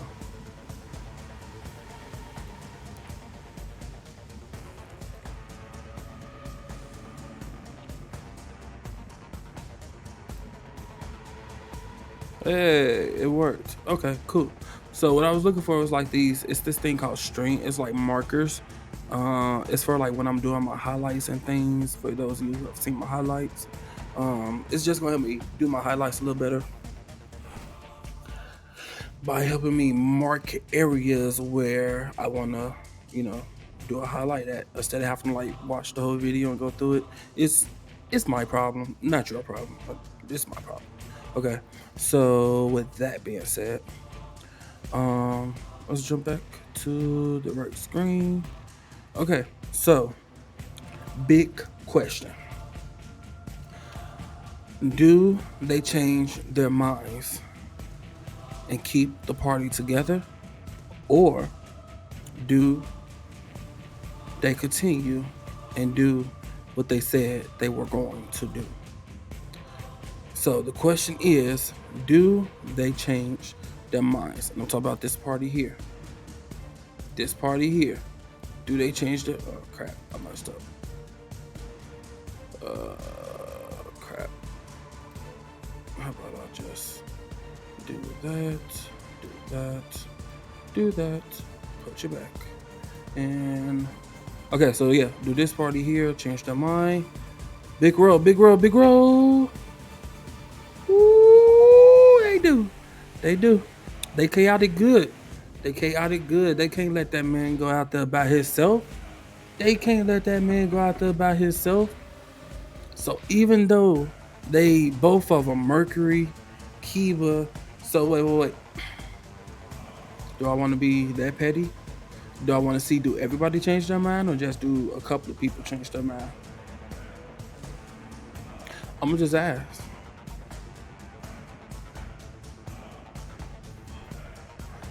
Oh, man. Ooh, so it's gonna change their mind. It's gonna change somebody's mind. But who? Okay. Does it change everybody's mind? Okay. It changes everybody's mind. It changes the whole party mind. So not only do they allow it to change their mind, but it changes the whole rest of the party mind. About whether or not what they're going to do first. So the way it goes down is she says that she understands. C1L says that she understands, but she want to go with him anyway. And everybody else is like, man, we can't let him go out there like that, guys. And like at this point, they're talking among themselves because Leo and C1L then walked off. You know, they're a little far, so they're kind of talking amongst themselves, and they're like, man, we can't let them go off by themselves. But we've seen how dangerous it is out there. We know that if we allow him to go out there by himself, it may be the last time we ever see him. And other people probably wouldn't care because you know they was really in a party. They were just all going the same direction. Well, I guess yeah, they was all going the same direction. You know what I'm saying?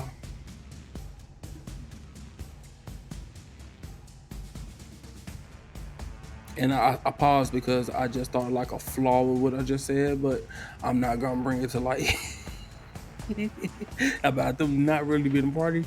Because if they ain't a party, then the whole meet me in Finland with the whole wagon thing, why did they all get paid if they wasn't a party? If they was all just traveling together, then yeah. But yeah, what we're basically going to say is that they were all thrown together. Okay, they was all thrown together.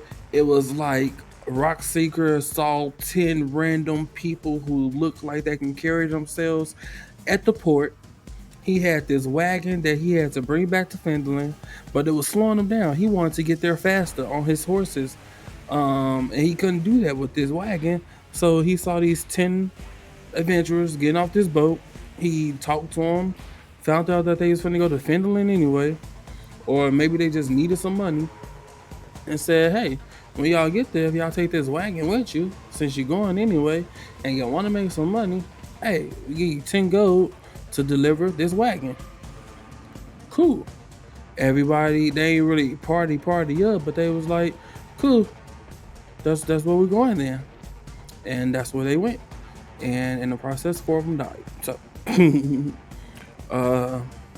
that's what happened. That's what we're going with. And basically it's going to come back to this group over here talking like, yeah, we can't let them go by themselves. We might as well stay together. We that came this far together. I think we should stay together. We're kind of like a team, aren't we? And I think he would say something like that. I think he would. He wouldn't. I'm gonna give it to him with advantage. He still wouldn't.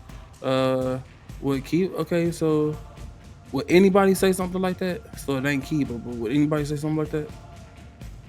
Yes. Okay. So 1d3. Who's going to say it? Mercury. Yep, I knew it. I should just went to her. She's so after Kiba says like we might as well just all stay together. She's gonna chime in and be like, yeah, we might as well. We're like a party, aren't we? Like our own little thrown together family. And you know, a couple people gonna smile, maybe a little chuckle, but mainly everybody is gonna be like, yeah, okay, let's stick together. And they're all going to stick together. Bam.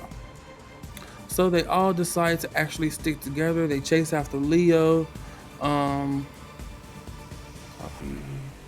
delete. So they chase after Leo, and at this point, I think I want Leo to be the oh, dang it. I messed up. Yeah. Okay, so I think you was here.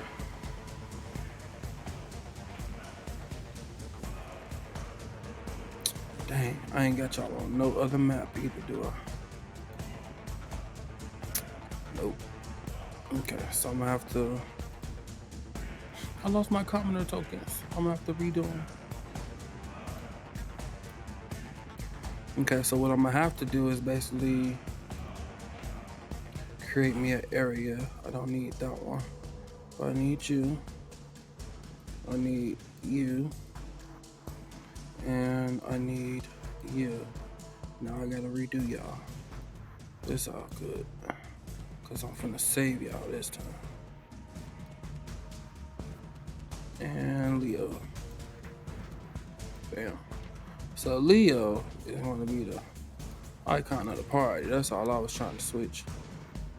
Copy, paste, boom. And let's change your name back to C1L. No nameplate, thank you, appreciate it. Do a nameplate anyway. Okay, you was just C3.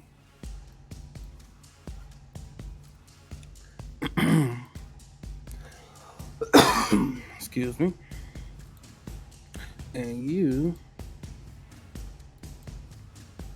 oh, not that one, was C2K.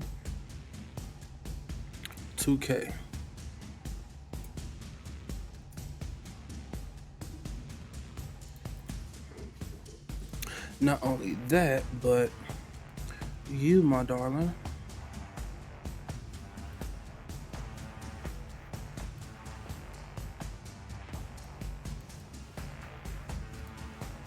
yeah, okay. You, my darling, have a bow and arrow, which is why I gave you that. And so do you. Take it, not that.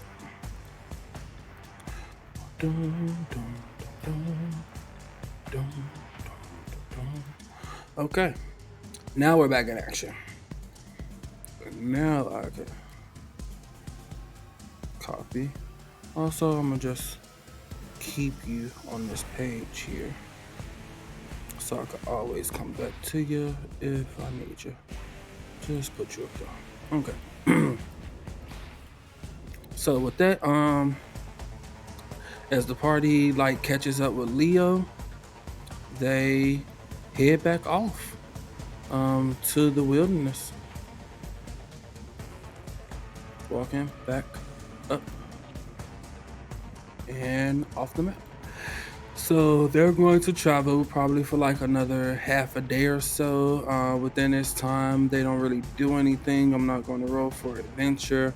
So we're going to say that it's long enough for them to take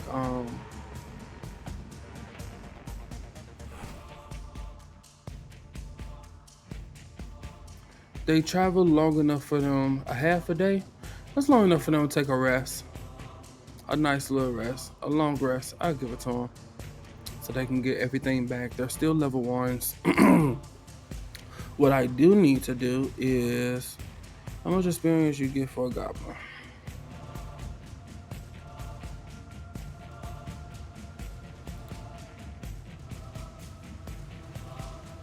Dang it, I already had goblin up there now.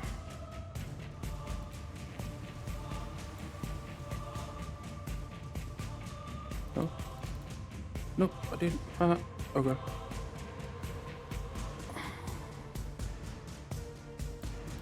Okay, so anyway, how much experience do a goblin give? 50 experience? Nice. Okay. And they've killed 8 of them. So that's 400 experience right there. But divided between 6 people.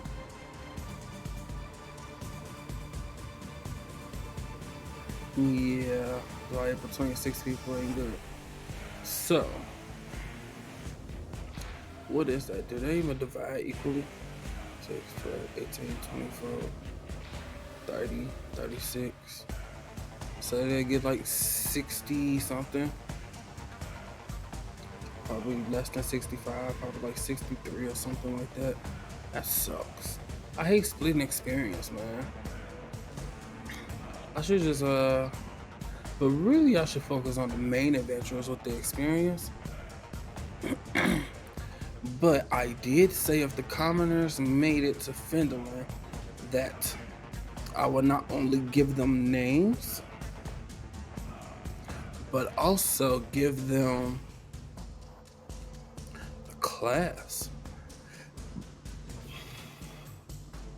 They'll be human, but they will have a class. Do I want to give them a class?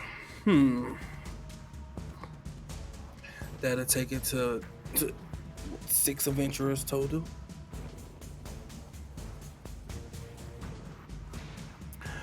I think we might get 3 more adventurers. All females, but hey, might get 3 more adventurers.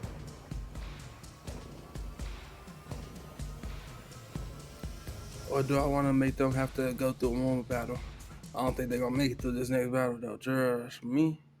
Trust me. I don't know if they're gonna make it through this other battle.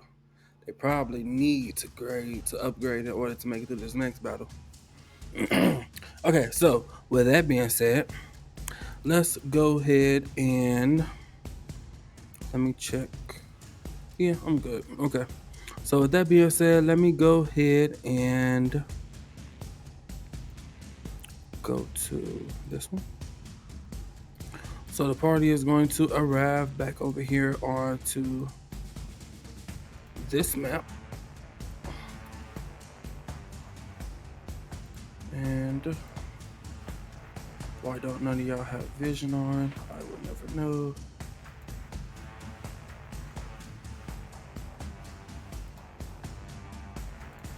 There you go. Okay, so they get here. And we're going to say that the body of the goblins and the male dude is still here. Do they do anything as they pass the body? I'm just gonna keep it sweet and simple. Ooh, they do. Who does something? 1, 2, 3, 4, 5, 6. 2. Why is it always the one that's with you, Leo? Like, you gotta watch who you choose to be by your side, man. Okay, but anyway, you should have max HP. So I did say y'all gotta rest in. Y'all should have all of y'all spells.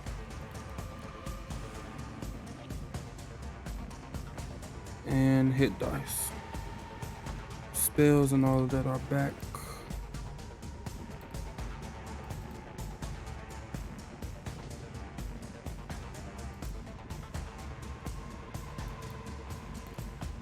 Leo, you don't got no spells, do you? Wait, yes you do. What am I talking about? All of y'all got spells. Leo, what the heck are you again? I forgot.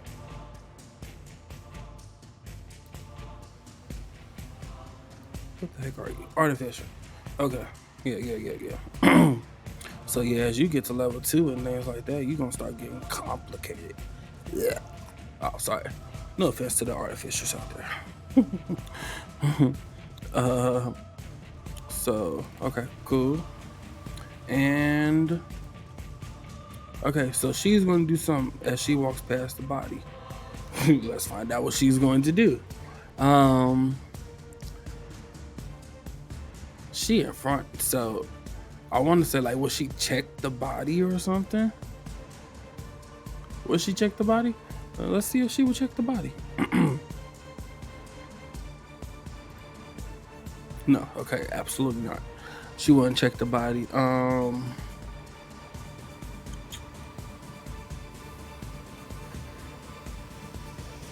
Will she like get scrimmage at it, or like what am I trying to say? Like just like kind of like bury her face into into Leo's like arm to like try to avoid looking at it or something like that. Is that what she doing? Okay, okay. So as they walk past the body and she's in front, she sees it, and as soon as she like sees like a little glimpse of like his little headpiece, she like buries her face into Leo's arm, and they just like continuously walk past. Does she trip? Because this is, I mean, she just took away her own vision, and she's still walking past these bodies. Like, are they walking like right over these bodies? I don't think they'll walk right over them. They'll probably walk around them or something. Because you'll only trip if you walking right over them, and you ain't got to do all that with all this space. So, um, yeah, I say that they walk around. They walk around. But yeah, she buries her face into his arm, and is he still mad at her? Is is he? Yes, he is. Um, yeah, cause she ain't have his back. She ain't have his back. Like he was trying to go do this, and she was like, "Nah, we should do this." Even though at the end she was like, "I'm a stick with you," but in the process she was like, "Nah, we should do this." Like if you was gonna stick with him anyway, then the hell was you saying anything about? But it's like, you know, that's what she chose to do. So 19. So he's still mad. When she does that, oh, does he like shove her off a little bit? You know what I'm saying? Does he like, yeah, she like tries to bury herself, he's like shove her off a little bit? No. Okay, okay, okay. I'm gonna have to give it to him with advantage because he's chaotic evil. Okay, no, he don't. He don't. He don't shove her off. Um.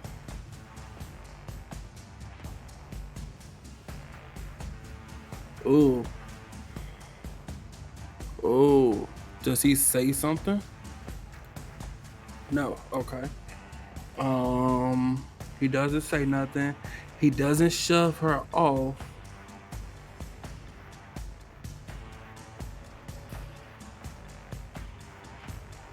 Ooh.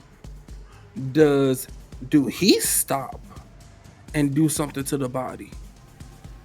With her like burying herself into his arm, it like brings even more attention than, I mean, he saw the body, but the fact that it's affecting her so much and he's mad at her, like does he use this to do something? I'm gonna have to give it to him with advantage because he's chaotic evil. Dang, even still. Okay. So he don't do nothing to the body. Oops, sorry. Hit my mic. He don't do nothing to the body. He don't say nothing to her.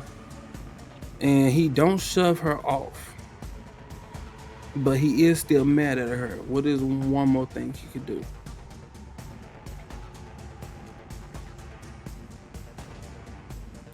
Okay. So when I was thinking about shoving her off, like I really wanted him to put force into like pushing her away, because I was going to say that she fell, that she like tripped over her leg and fell. Then because he's chaotic evil, and I can have a little fun with him with doing things like that. Um, but instead of pushing her away, does he just like snatch his arm away from her? Um, and this will be my last one. This is my last one. Yeah, does he just like snatch his arm away? Because he is mad. Because after this, I'm gonna have to say that he just like kind of bottles it up, or he's waiting for another opportunity to get at her. That's what I'm. Okay, I'm gonna ask that question actually, because he is still mad at her, and he could take this opportunity to do something. But is he waiting for a better opportunity? No, I'm gonna ask the other question first. Does he just snatch his arm away? No. Is he waiting for a better opportunity? I tried. I tried. I tried. I tried. I tried. He's waiting for a better opportunity to do something even worse. Chaotic evil people, boy, I tell you. Okay, he's waiting for a better opportunity to do something worse. Ooh-wee. Okay, so with that, doom, doom, doom, doom. Okay, so I think I am going to upgrade them, but I'm not going to allow them to become anything that use spells. So they can become sorcerers, wizards, druids, or clerics. Because you gotta go to school for things like that. Basically, all they can really do is become a fighter. A fighter, a monk, a barbarian. I even allow them to become a bard. Fighter, monk, barbarian, bard. Let's just yep, because I believe I'm gonna upgrade them. And we're going to get 3 new characters. So now we're going to have 6 characters, main characters, adventuring characters, which may help a lot, you know. And at this point, if some of them died, and ooh, wait, they just go, because I really was supposed to play with no more than 3. 4 was my max. Doing this is going to give me 6, and I think I'm going to do it. Okay, and we're going to get the first one made here and now. Okay, we're going to get the first one made right here, right now. Okay, so we're going to create a character. She's not going to be an NPC because she's going to get the feats and all of that. Okay, who are we creating? We creating Missy over here. That Kenku is, I said Kenku, I mean he is like Kenku, but that Leo is waiting to get back at. Are we doing C3? That is kind of close to Mercury. I think Mercury has pretty much revived her twice, type thing, or at least a good one time, and that's really enough. You know, save a life one time. That should be enough, right? But yeah, so her or C2K, which is Kiba's little girl buddy friend that's sticking close to him.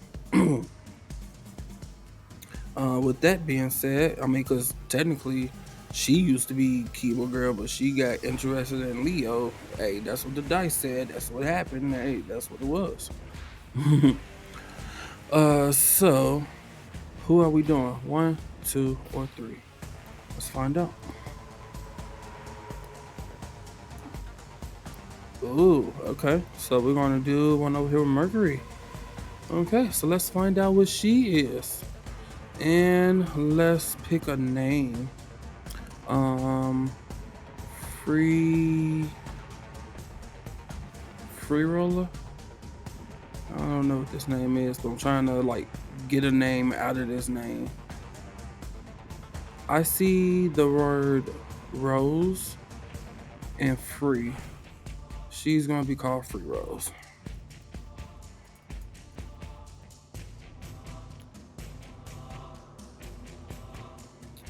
Free Rose.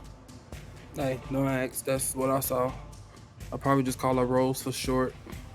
Probably is just gonna be Rose for short, but her name is gonna be Free Rose. And let's go ahead and pick an icon for her.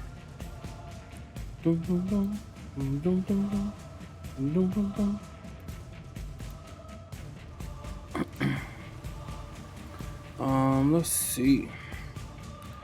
Go down here. Find us a human female. Human.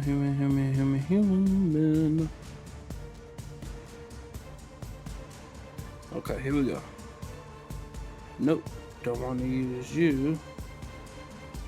Even though you look like you'd have been beat up and revived a couple of times. Oh, jeez. It looked like you'd have been beat up and revived a couple of times. Like you might fit perfectly to be that one. Is that bad?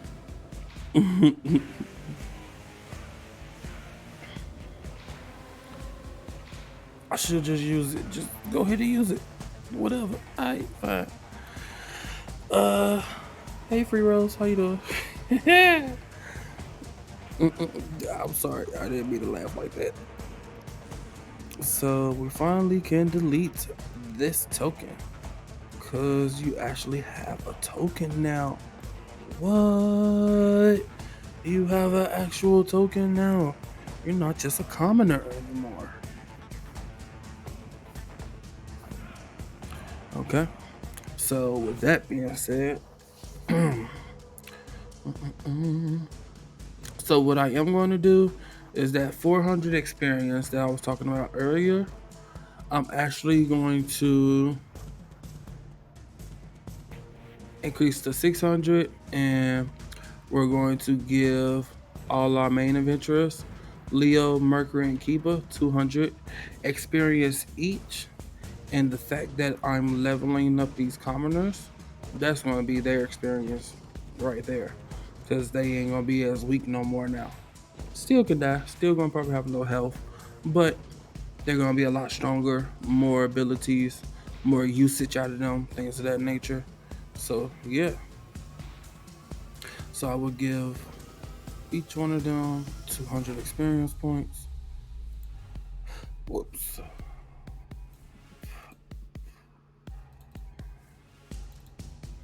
Leo, Kiba,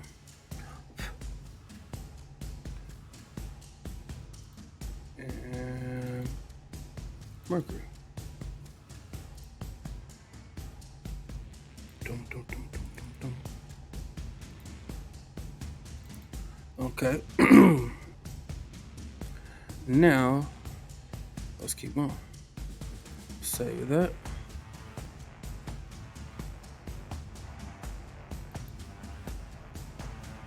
Character Master.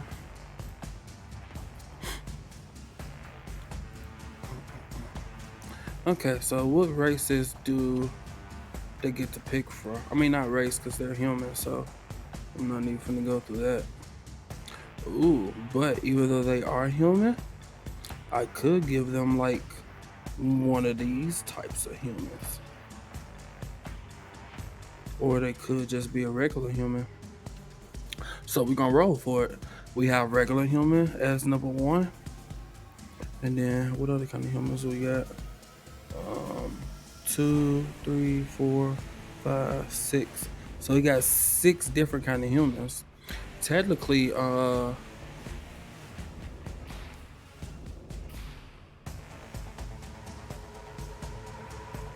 mark of detection. Oh, that's for half elf though, so never mind. Because I was gonna say we have something like this, but it's mark of detection half elf. That's actually what I believe that's what Mercury is. Yeah. Mark of detection half elf. Magical detection. What does that do? You can cast detect magic and detect poison. Oh, okay. That's why she got them extra skills. Okay. So yeah. So back to free rolls. Let's roll a 1d6 to see what kind of human she actually is.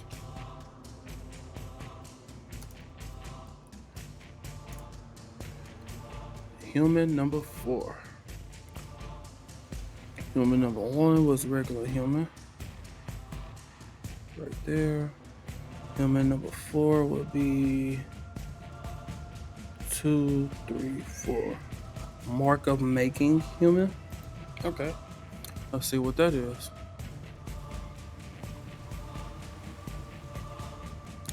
Mark of making.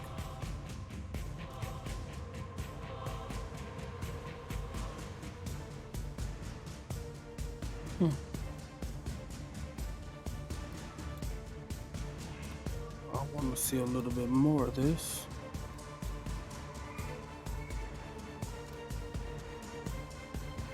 The picture was like really interesting, so I just really wanted to see that, to be honest.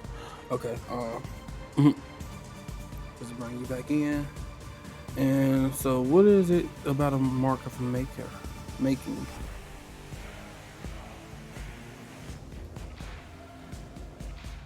If your human character has the mark of making, The following traits replace the human ability score increase trait in the player's handbook.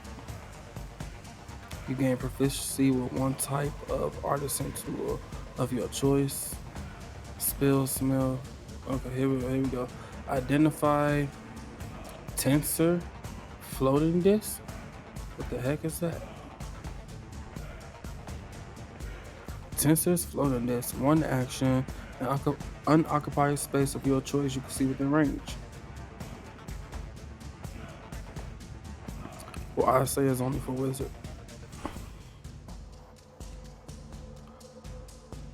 It's only for wizards. What if she don't become a wizard? Okay, I'm not gonna worry about all that. I'm gonna just get through it and then see what happens. So, you got intelligence. So I don't know what else to give you, and you're not like an important character. So 4.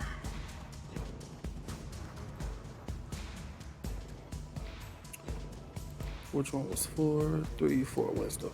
Intelligence and wisdom. Okay, you're smart. And you over there hanging with Mercury, I believe. Okay. So I think you was the one who knew about the Phandelver's pack. So it makes sense for you to have intelligence and wisdom, actually. Now which one of these are you? It seemed like it's already been decided, but I'm a still roll. 5. Neutral. Neutral, for real. Okay. Humanoid, medium, 30, language proficiency, common, and just go with that. I mean, how many is it? Because I was supposed to roll, but still. 3, 6, 9, 12, 15, 18, 19, 20. Oh, that's easy. D20. 17. If there are 20, then wait. 20, 19, 18, 17 primordial. Yep, that works for me. You gain proficiency with one of these artisan tools. It really doesn't matter, man. 3, 6, 9. Shoot. 3, 6, 9, 12, 15, 18, 19.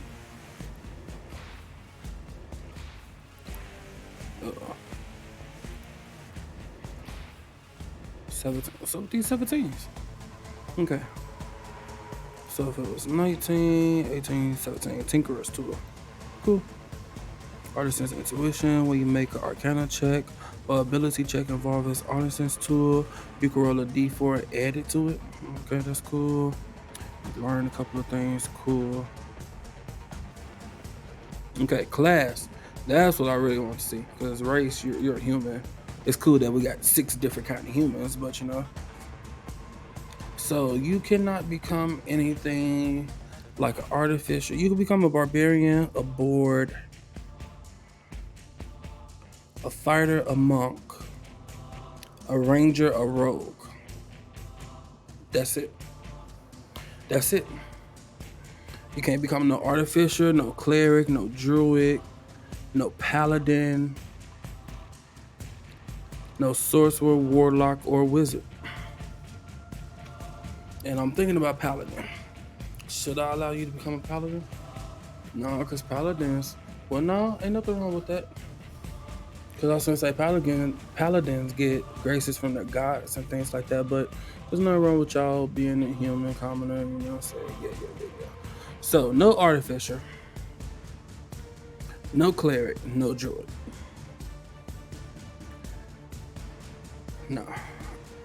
No artificer, no cleric, no druid, no sorcerer, warlock, wizard. Everything else is open. So we have 1, 2, 3, 4, 5, 6, 7. 7, that's not bad. And the only reason I don't want them to do anything that's magical or spell casting wise unless it comes later as a feat.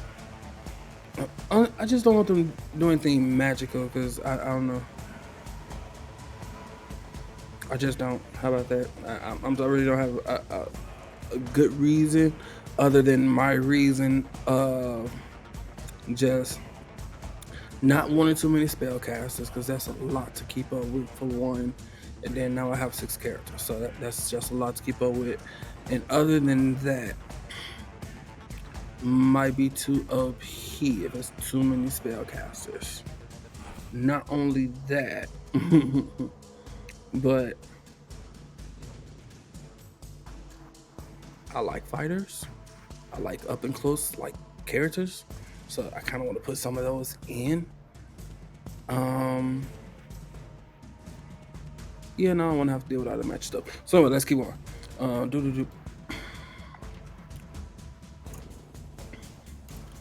Enter 1. Okay, and 1 is Barbarian. Okay, so we have a Barbarian.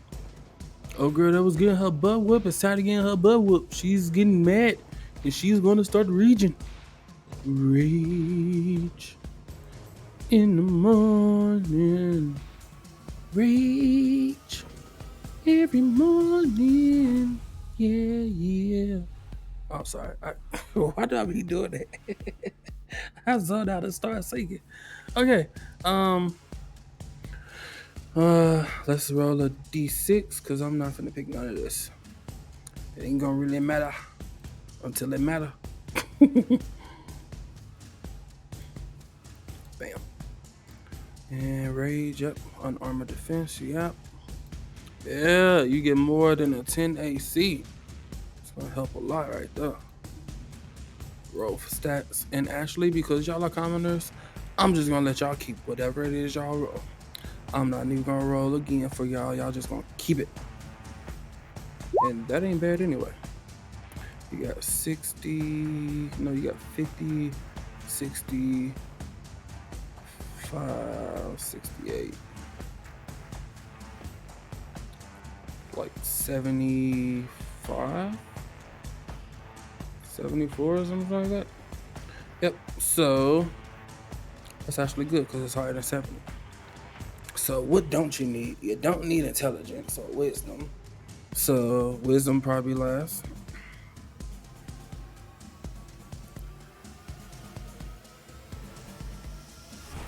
Don't need that. Probably get 11 there. And you got 3 15s, my friend. I say con dex strength. Duh. And I'm guessing charisma B12. That's not bad actually. Hit points 14 now. Just gonna choose Alkali just because. Language proficiencies. Ooh, I don't wanna roll. Hey, you can speak to old dude, cause that's what he is. And let's do that one. Don't care about those. Equipment, let's get some of that on you. Actually, you have equipment. Oh no, I'm changing your whole little sheet. So, any weapon. So we're going to say that you have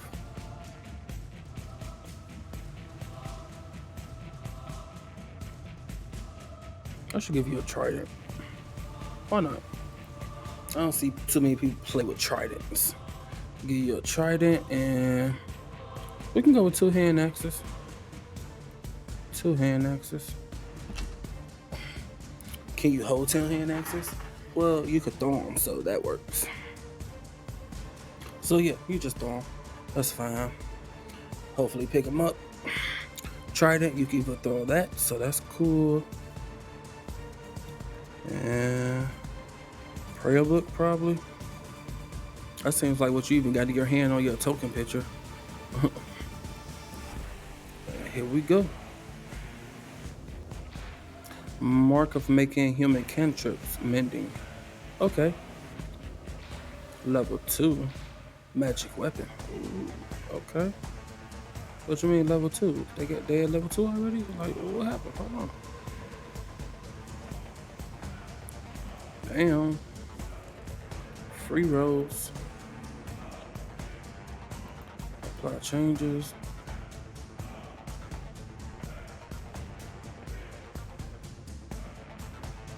Nice. We now, instead of having a commoner, have a barbarian. Mark of making. Got some decent AC, some decent hit points. Nice. Got the trident with the 2-hand, trident with the 1-hand. Hand axe, javelin. Got rage now. Yeah. Spill Smith. What's that? Oh, many cantrip. Okay. And let me check out spells. Do she got spells? I saw something about a level 2. Okay. Ooh. Ooh. So she can cast level 2 spell already at level 1. What? What's going on? Whoa. I didn't know they could do that. Magic weapon. Concentration 1 hour. You touch a non-magical weapon until the spell ends. That weapon becomes a magic weapon with a +1 bonus to attack rolls. Now, how long this lasts? 1 hour. Okay.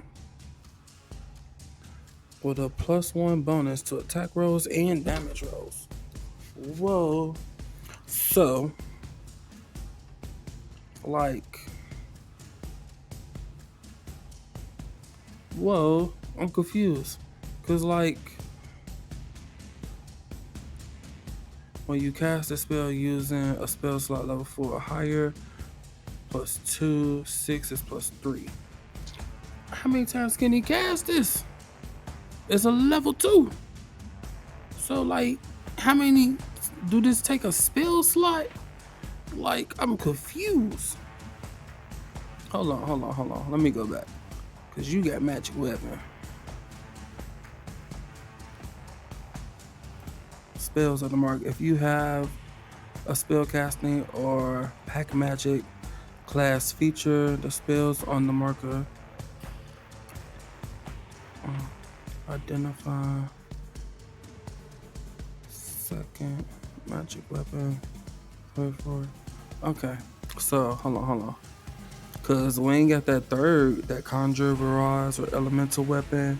We ain't got that stone shape. We ain't got the creation. But we already got magic weapon. That's a 2nd level spell though. I don't think you're supposed to have that yet. I don't think they're supposed to have that yet. But even this 1st level spell, identify, do you have that? See, I'm learning because I don't see. You don't even have to identify. You have the magic weapon. You have mending. Where's identify?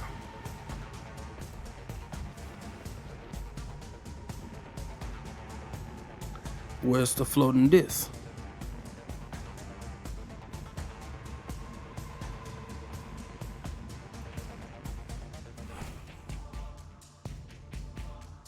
Who share your faith, and when you perform a religious ceremony of your destiny, you and your adventure companions can expect to receive free healing and care at the temple, shrine, or other establishments present to the faith. Okay, so at this point, I'm gonna have to almost just make a call, a DM call, cause mending is cool. That's a cantrip. That's fine. I understand what to do, but this is a 2nd level spell that they didn't give to you at level 1, and I don't know why. But I'm damn near just gonna go with it. To be honest, you ain't even got no spell save DC. Like, what are you? You a human barbarian. Yeah, you ain't supposed to have no magic. So I'm gonna let you use this magic weapon. I'm gonna let him use it. What I'm not understanding is I don't know how many times I should let him use it. I guess 1 for now. 1 per long rest. Cause Cause like, yeah, I'm gonna just have to give it to him one prolonged rest.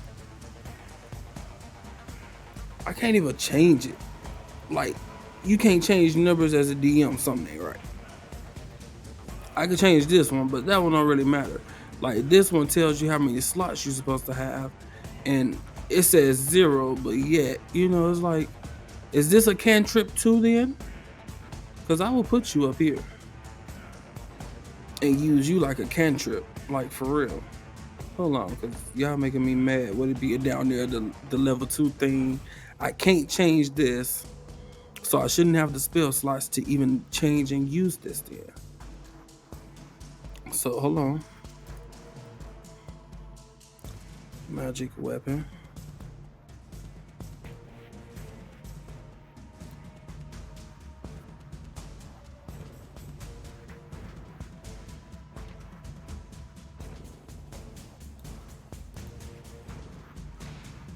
Okay, I can't move it.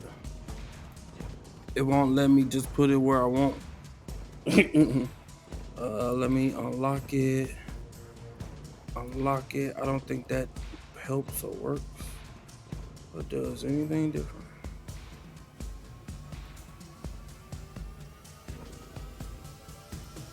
Yeah, okay, so oh crap, I ain't mean to do that. I deleted it. And it goes right back down here. Okay, so I'm not gonna fight it. They gave it to him. Maybe even since I can't even put it into the cantrips, they can't put it into the cantrips. It's probably supposed to be a cantrip that you get as a mark of making. So, hey, if that's what you get as a mark of making, for that to be given to a barbarian who could already rage and do reckless attack. Okay, free rolls. I see you. I see you. Free rolls. Free rolls. Free rolls. Okay. But yeah, I'm gonna let him do it like a cantrip, man. It lasts for an hour.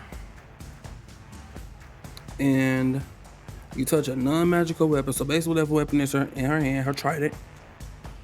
Until the spell ends, the weapon becomes magical and it gains +1 to attacks and damage rolls.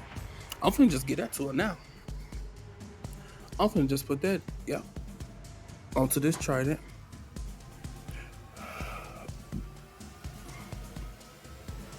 So attack, strength +1 plus proficiency, and then a damage is a set of damage. Damage is 1d6 plus strength +1 from the magical ability. Ooh, or what I could do, because I could do that, but I could also come down here, put magic weapon, if I can spell, put magic weapon, put damage, 1,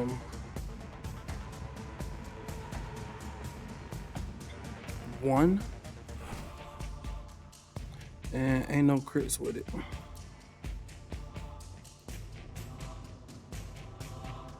Type rage.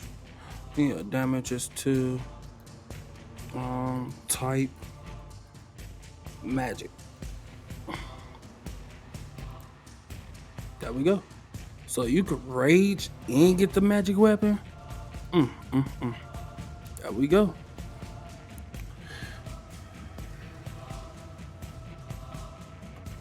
Can I put this right here? No. Okay, forget you too.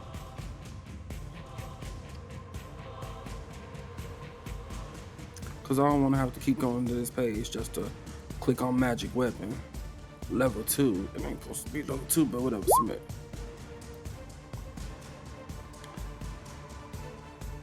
So yeah. Okay, so bet. Free rolls is created. She actually pretty good. I kind of like her actually. And let me go ahead and finish her now. So this will be free rolls. Go ahead and give you that. And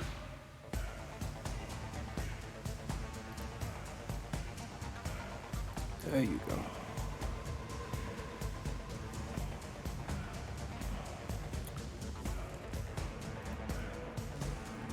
HP.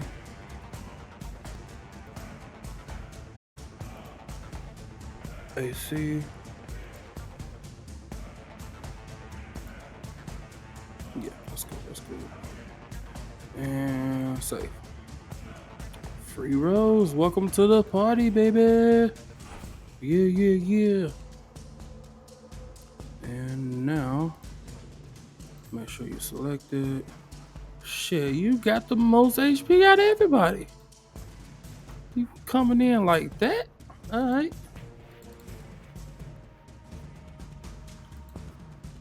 Coming in like that. You look like you've been through some battles as a barbarian. I'm just saying. Welcome to the party. Okay, let me check my time, see where we at, what we doing. Okay, that ain't bad. Oh, shoot. Hey, everybody. Hey, I see I got some extra people that came in and said hello. Hey, how you doing? I don't know if anybody's here now, but whoa. Hello.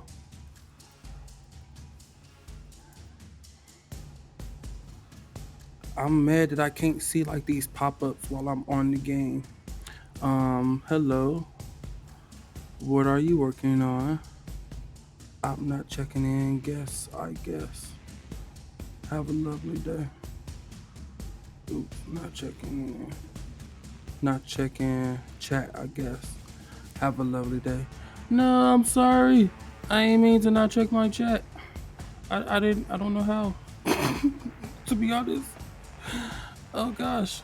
Okay, okay, so I have to regularly come back and check my chat while I'm live. Okay, I'm sorry, catchy cantrips. I apologize. Thank you for coming and like saying something though. I really appreciate it. Sorry. Okay, so let's keep going. But thank you. Get back to, so I gotta pop in and out every now and then. Okay. I'm getting used to being a content creator and streaming and all of that. I'm learning. I thank you though. So, Free Rose, welcome to the party. And do I want to do one more? Do I want to squeeze one more in?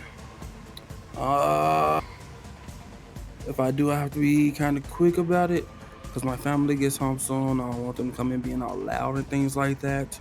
So let's do one more and let's see who it's going to be. Is it going to be Leo's little friend or is it going to be Kiba's friend? Let's find out.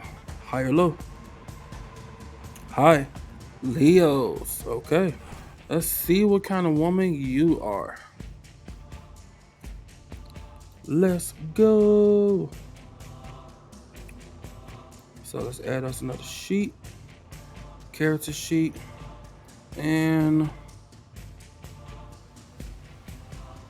trying to find a name. Ooh, right there, Cleo. Bam. This person will be called Cleo. And let's find them a token.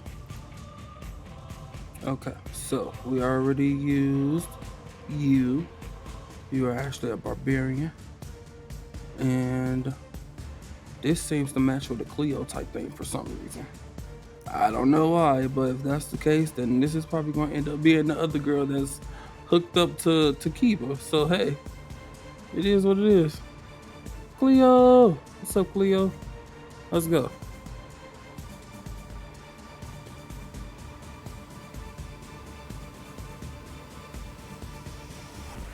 Cleo. And I want to see this like a little bigger. Okay, so she like standing on a pole or something like that. It might actually be a girl. I mean, a guy. Could actually be a guy. It's one of those tricky ones. But we gonna say it's a girl for right now. So that's Cleo. She is the one who's been connected to Leo. That's funny. I didn't even notice that. I love D&D. The things that happen by chance and by coincidence in Dungeons and Dragons for me is just freaking ridiculous.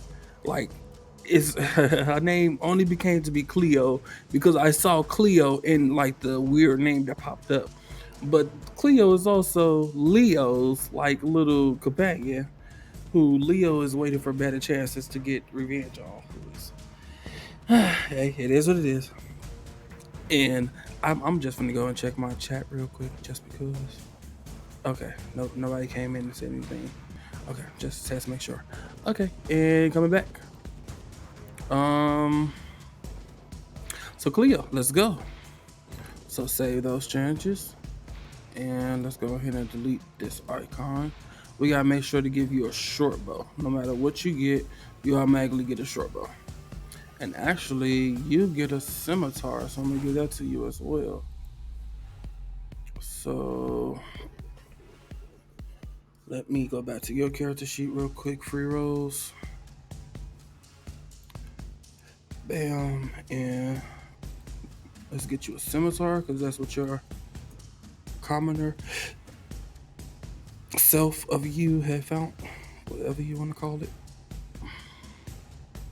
Bam, just like that. Easy as 1, 2, 3. Dang it, it was supposed to pop in on 3. Come on, where you at? There you go. Okay, you gonna put your damage in there? There we go. Okay, and you have a scimitar. Okay, so now whatever you get, you automatically get a short bow. So I'm gonna just go ahead and get that ready. Short bow, cool. Okay, so let's see what's going on with this character. Who's she going to be? What's she going to turn out? Okay, so again, we are human, and we know we have 6 different types of humans. So let's go ahead and roll that D6 to the second type of human, which is first type of human is a human, of course. Human. Are you human, or are you just human? Where is human? Okay, human. That's number 1, and number 2 human is the mark of finding human. Okay, so what kind of human is that? Mark of finding. Ooh, I like the way they look for some reason. They don't look human. They got like orc teeth. Like, how are they human? What? Mark of finding human? But you clearly got orc teeth? Vampire teeth at the bottom. Okay, I don't know what's going on with that. Variant, half orc, or human mark of finding. Oh, okay. Okay, I guess. Okay, cool. Ooh, they get dark vision. Okay. Finder's magic. You can cast Hunter's Mark spell with this trait. Okay. So Fairy Fly and Long Strider. Okay. We're gonna see what those do. Okay, so what else you get? Dark vision, Hunter's intuition. When you make a wisdom, perception, or survival check, you can roll a d4 and add the number rolled to the ability check. Okay. Finder's magic, you can cast Hunter's Mark spell with this trait. Starting at 3rd level, you can cast the locate object spell. Yeah. Spells of the mark, and that's what you get. Cool.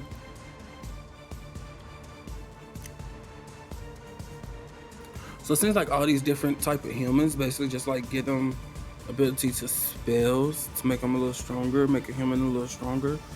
I think it was 7 of these. 1, 2, 3, 4, 5, 6, 7. Yep, 7. out of the ones that I'm going to allow them to become anyway. And I can strength you back down. Uh-oh. Okay. And 4. So what is 4? 1, 2, 3, 4. A monk? Okay. 1, 2, 3, 4, 5, 6, 7. Yep, monk. Nice. And this is the one that's with Leo? You're a monk? Okay. Okay.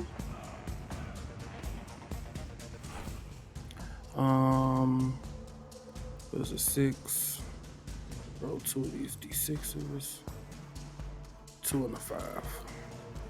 2 and 5. Unarmored defense. Cool. Martial arts. Cool. Next. Roll for stats. Come on. Get something good. Because you keep whatever you get. Okay. That's pretty good.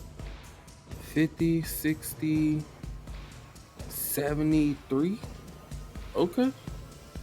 Ain't nothing wrong with that. I think anything higher than 70 is cool. Anything above 70 is great, in my opinion. Hey, y'all rolling pretty good, man. Okay. So, as a monk, let's see. What do monks get? Dexterity. Okay. What else? Dexterity is important for a monk. And I think that's all they say is important for a monk. So since they say Dex is the most important, we're gonna get Dex first. But what I'm actually going to do is come over here and let's find monk stat block 5e. Yep, that works. And let's see, how is you supposed to build a monk? Let's see. No. Okay, don't show us again. Yeah, I'm good. Okay. So let's see.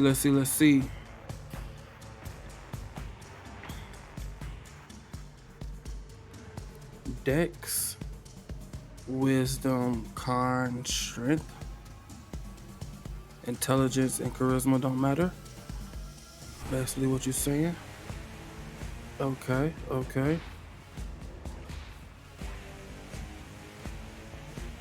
So Dex is first, con, strength. No, Dex, wisdom, con, strength. Okay. Let's go with that. Dex, wisdom, con, strength, and then intelligence and charisma don't matter.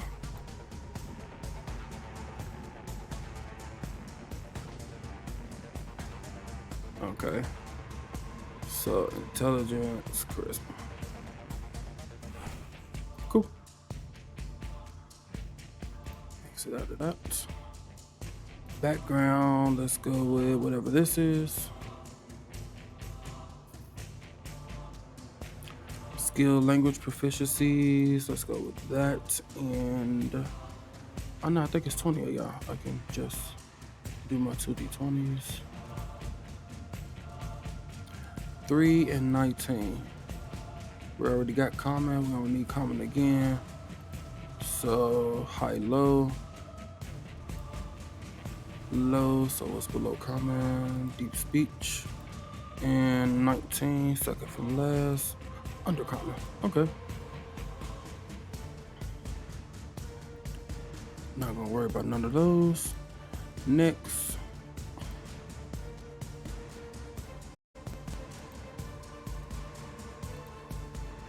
Next is equipment. Let's go with short sword or any simple weapon.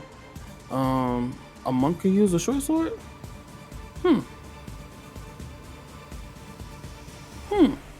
Okay. I'm gonna go with the short sword.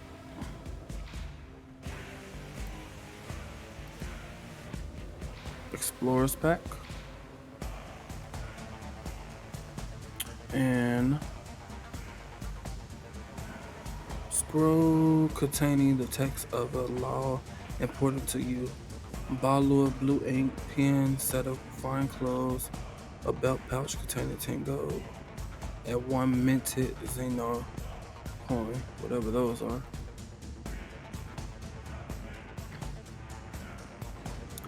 Boom.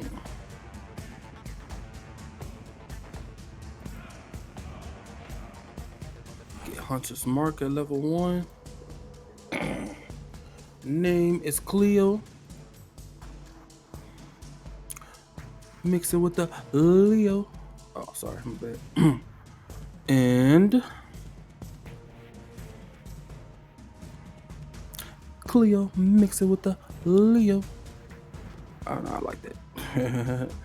10 HP with the 16 armor class. We have Cleo, who is a monk. A monk. Mark of finding human.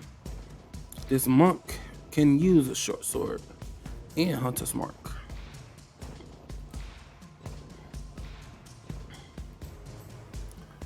And come on, spells. There you go. Now, what is this? What does Hunter's Mark do exactly? Concentration up to 1 hour. You choose a creature you can see within range and mystically mark it as your quarry. Until the spell ends, you deal an extra 1d6 damage to the target whenever you hit it with a weapon attack, and you have advantage on any wisdom, perception, and survival check you make to find it. If the target drops to 0 HP before the spell ends, you can use a bonus action as a subsequent on a subsequent turn of yours to mark a new creature. She just became badass, for real. She just became badass. Okay, we got a monk. We got a monk. Okay, we're gonna learn about you. Martial arts, dark vision, hunter's tuition. What does that do? When you make a wisdom, yeah, you can roll it. Okay. So she finding people. She's the one that you want to do perception checks, because she get an extra D4 on all perception checks. Not only that, if they're marked with a hunter's mark, she gets advantage. Where is it at? She gets advantage to any perception check that includes the person that's marked. You can't get away from her. You lucky she's not like a ranger or something with hunter's mark and hunter's intuition. You can't get away, and they snipe you from any and everywhere. It's beautiful. I like it. Finder's magic. Yep, we just went over that. If you have a spellcasting or a pack magic class feature, the spell tables edit. Okay, no, I ain't got all that. But yeah, she still came out being pretty nice though. Cleo, mark of finding human. Nice. Beautiful class. So let's go ahead and finish her off. That is her. Let's go ahead and bring her out. She's over here with Leo. And this will be her token.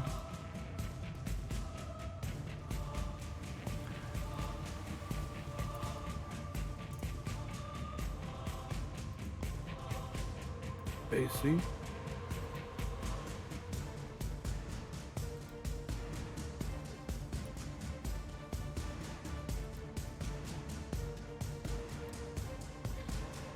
And I think that's everything. Now wait, did I give her a sight already? Nope. Okay. Get vision. Save. Use the token. Save. And we have our Cleo. Nice. Okay, Cleo is here, guys. and we will find out about the last one with Kiba. See what she's going to turn out to be. Next time here on Death and Dragons, Thousand Worlds. We're currently in the world of Lost Mines of Phandelver, doing it crow style and having fun, of course, because if you ain't having fun, then what are you doing? Why are you doing this? For real. So, and today we didn't even do any battles, guys, but I love the RP that went on today. I do. I like the RP that went on today.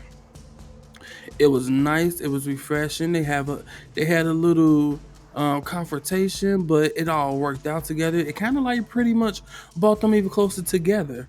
Like at that point, if they had chose to abandon Leo and do their own thing and let Leo go off and do his own thing, like I think Leo would have like started to retreat from them a little more. Or at least, I would have rolled and I probably would have gave him advantage to like retreat from them a little bit. Because they abandoned him, and he has a thing about being abandoned, left alone, and treated as like an outcast, as we have pretty much found out, you know what I'm saying, and concluded. So that's canon. You feel me? So yeah, we got a deeper backstory about Leo now, and we still got Mercury and Keeper to go, and now Cleo and Free Rose and whoever C2K turned out to be. So anyway, thank you guys for watching. Tune in next time as we continue to fight some more goblins. They have some traps and some woods they have to go through, and then they have a big nice little map of danger waiting for them. So thank you everybody who tuned in. Thank you so much to my first follower, the first person to follow me. Thank you so much for that. And thank you to even the other person who came into my chat. I'm sorry that I wasn't there. I wasn't checking. I'm new to this. I thought maybe I'd get a sound, but I ain't get no sound. When you came in and you texted. I ain't trying to make no excuses. I'm just new. I'm getting used to things. That's all I gotta say really. But thank you so much.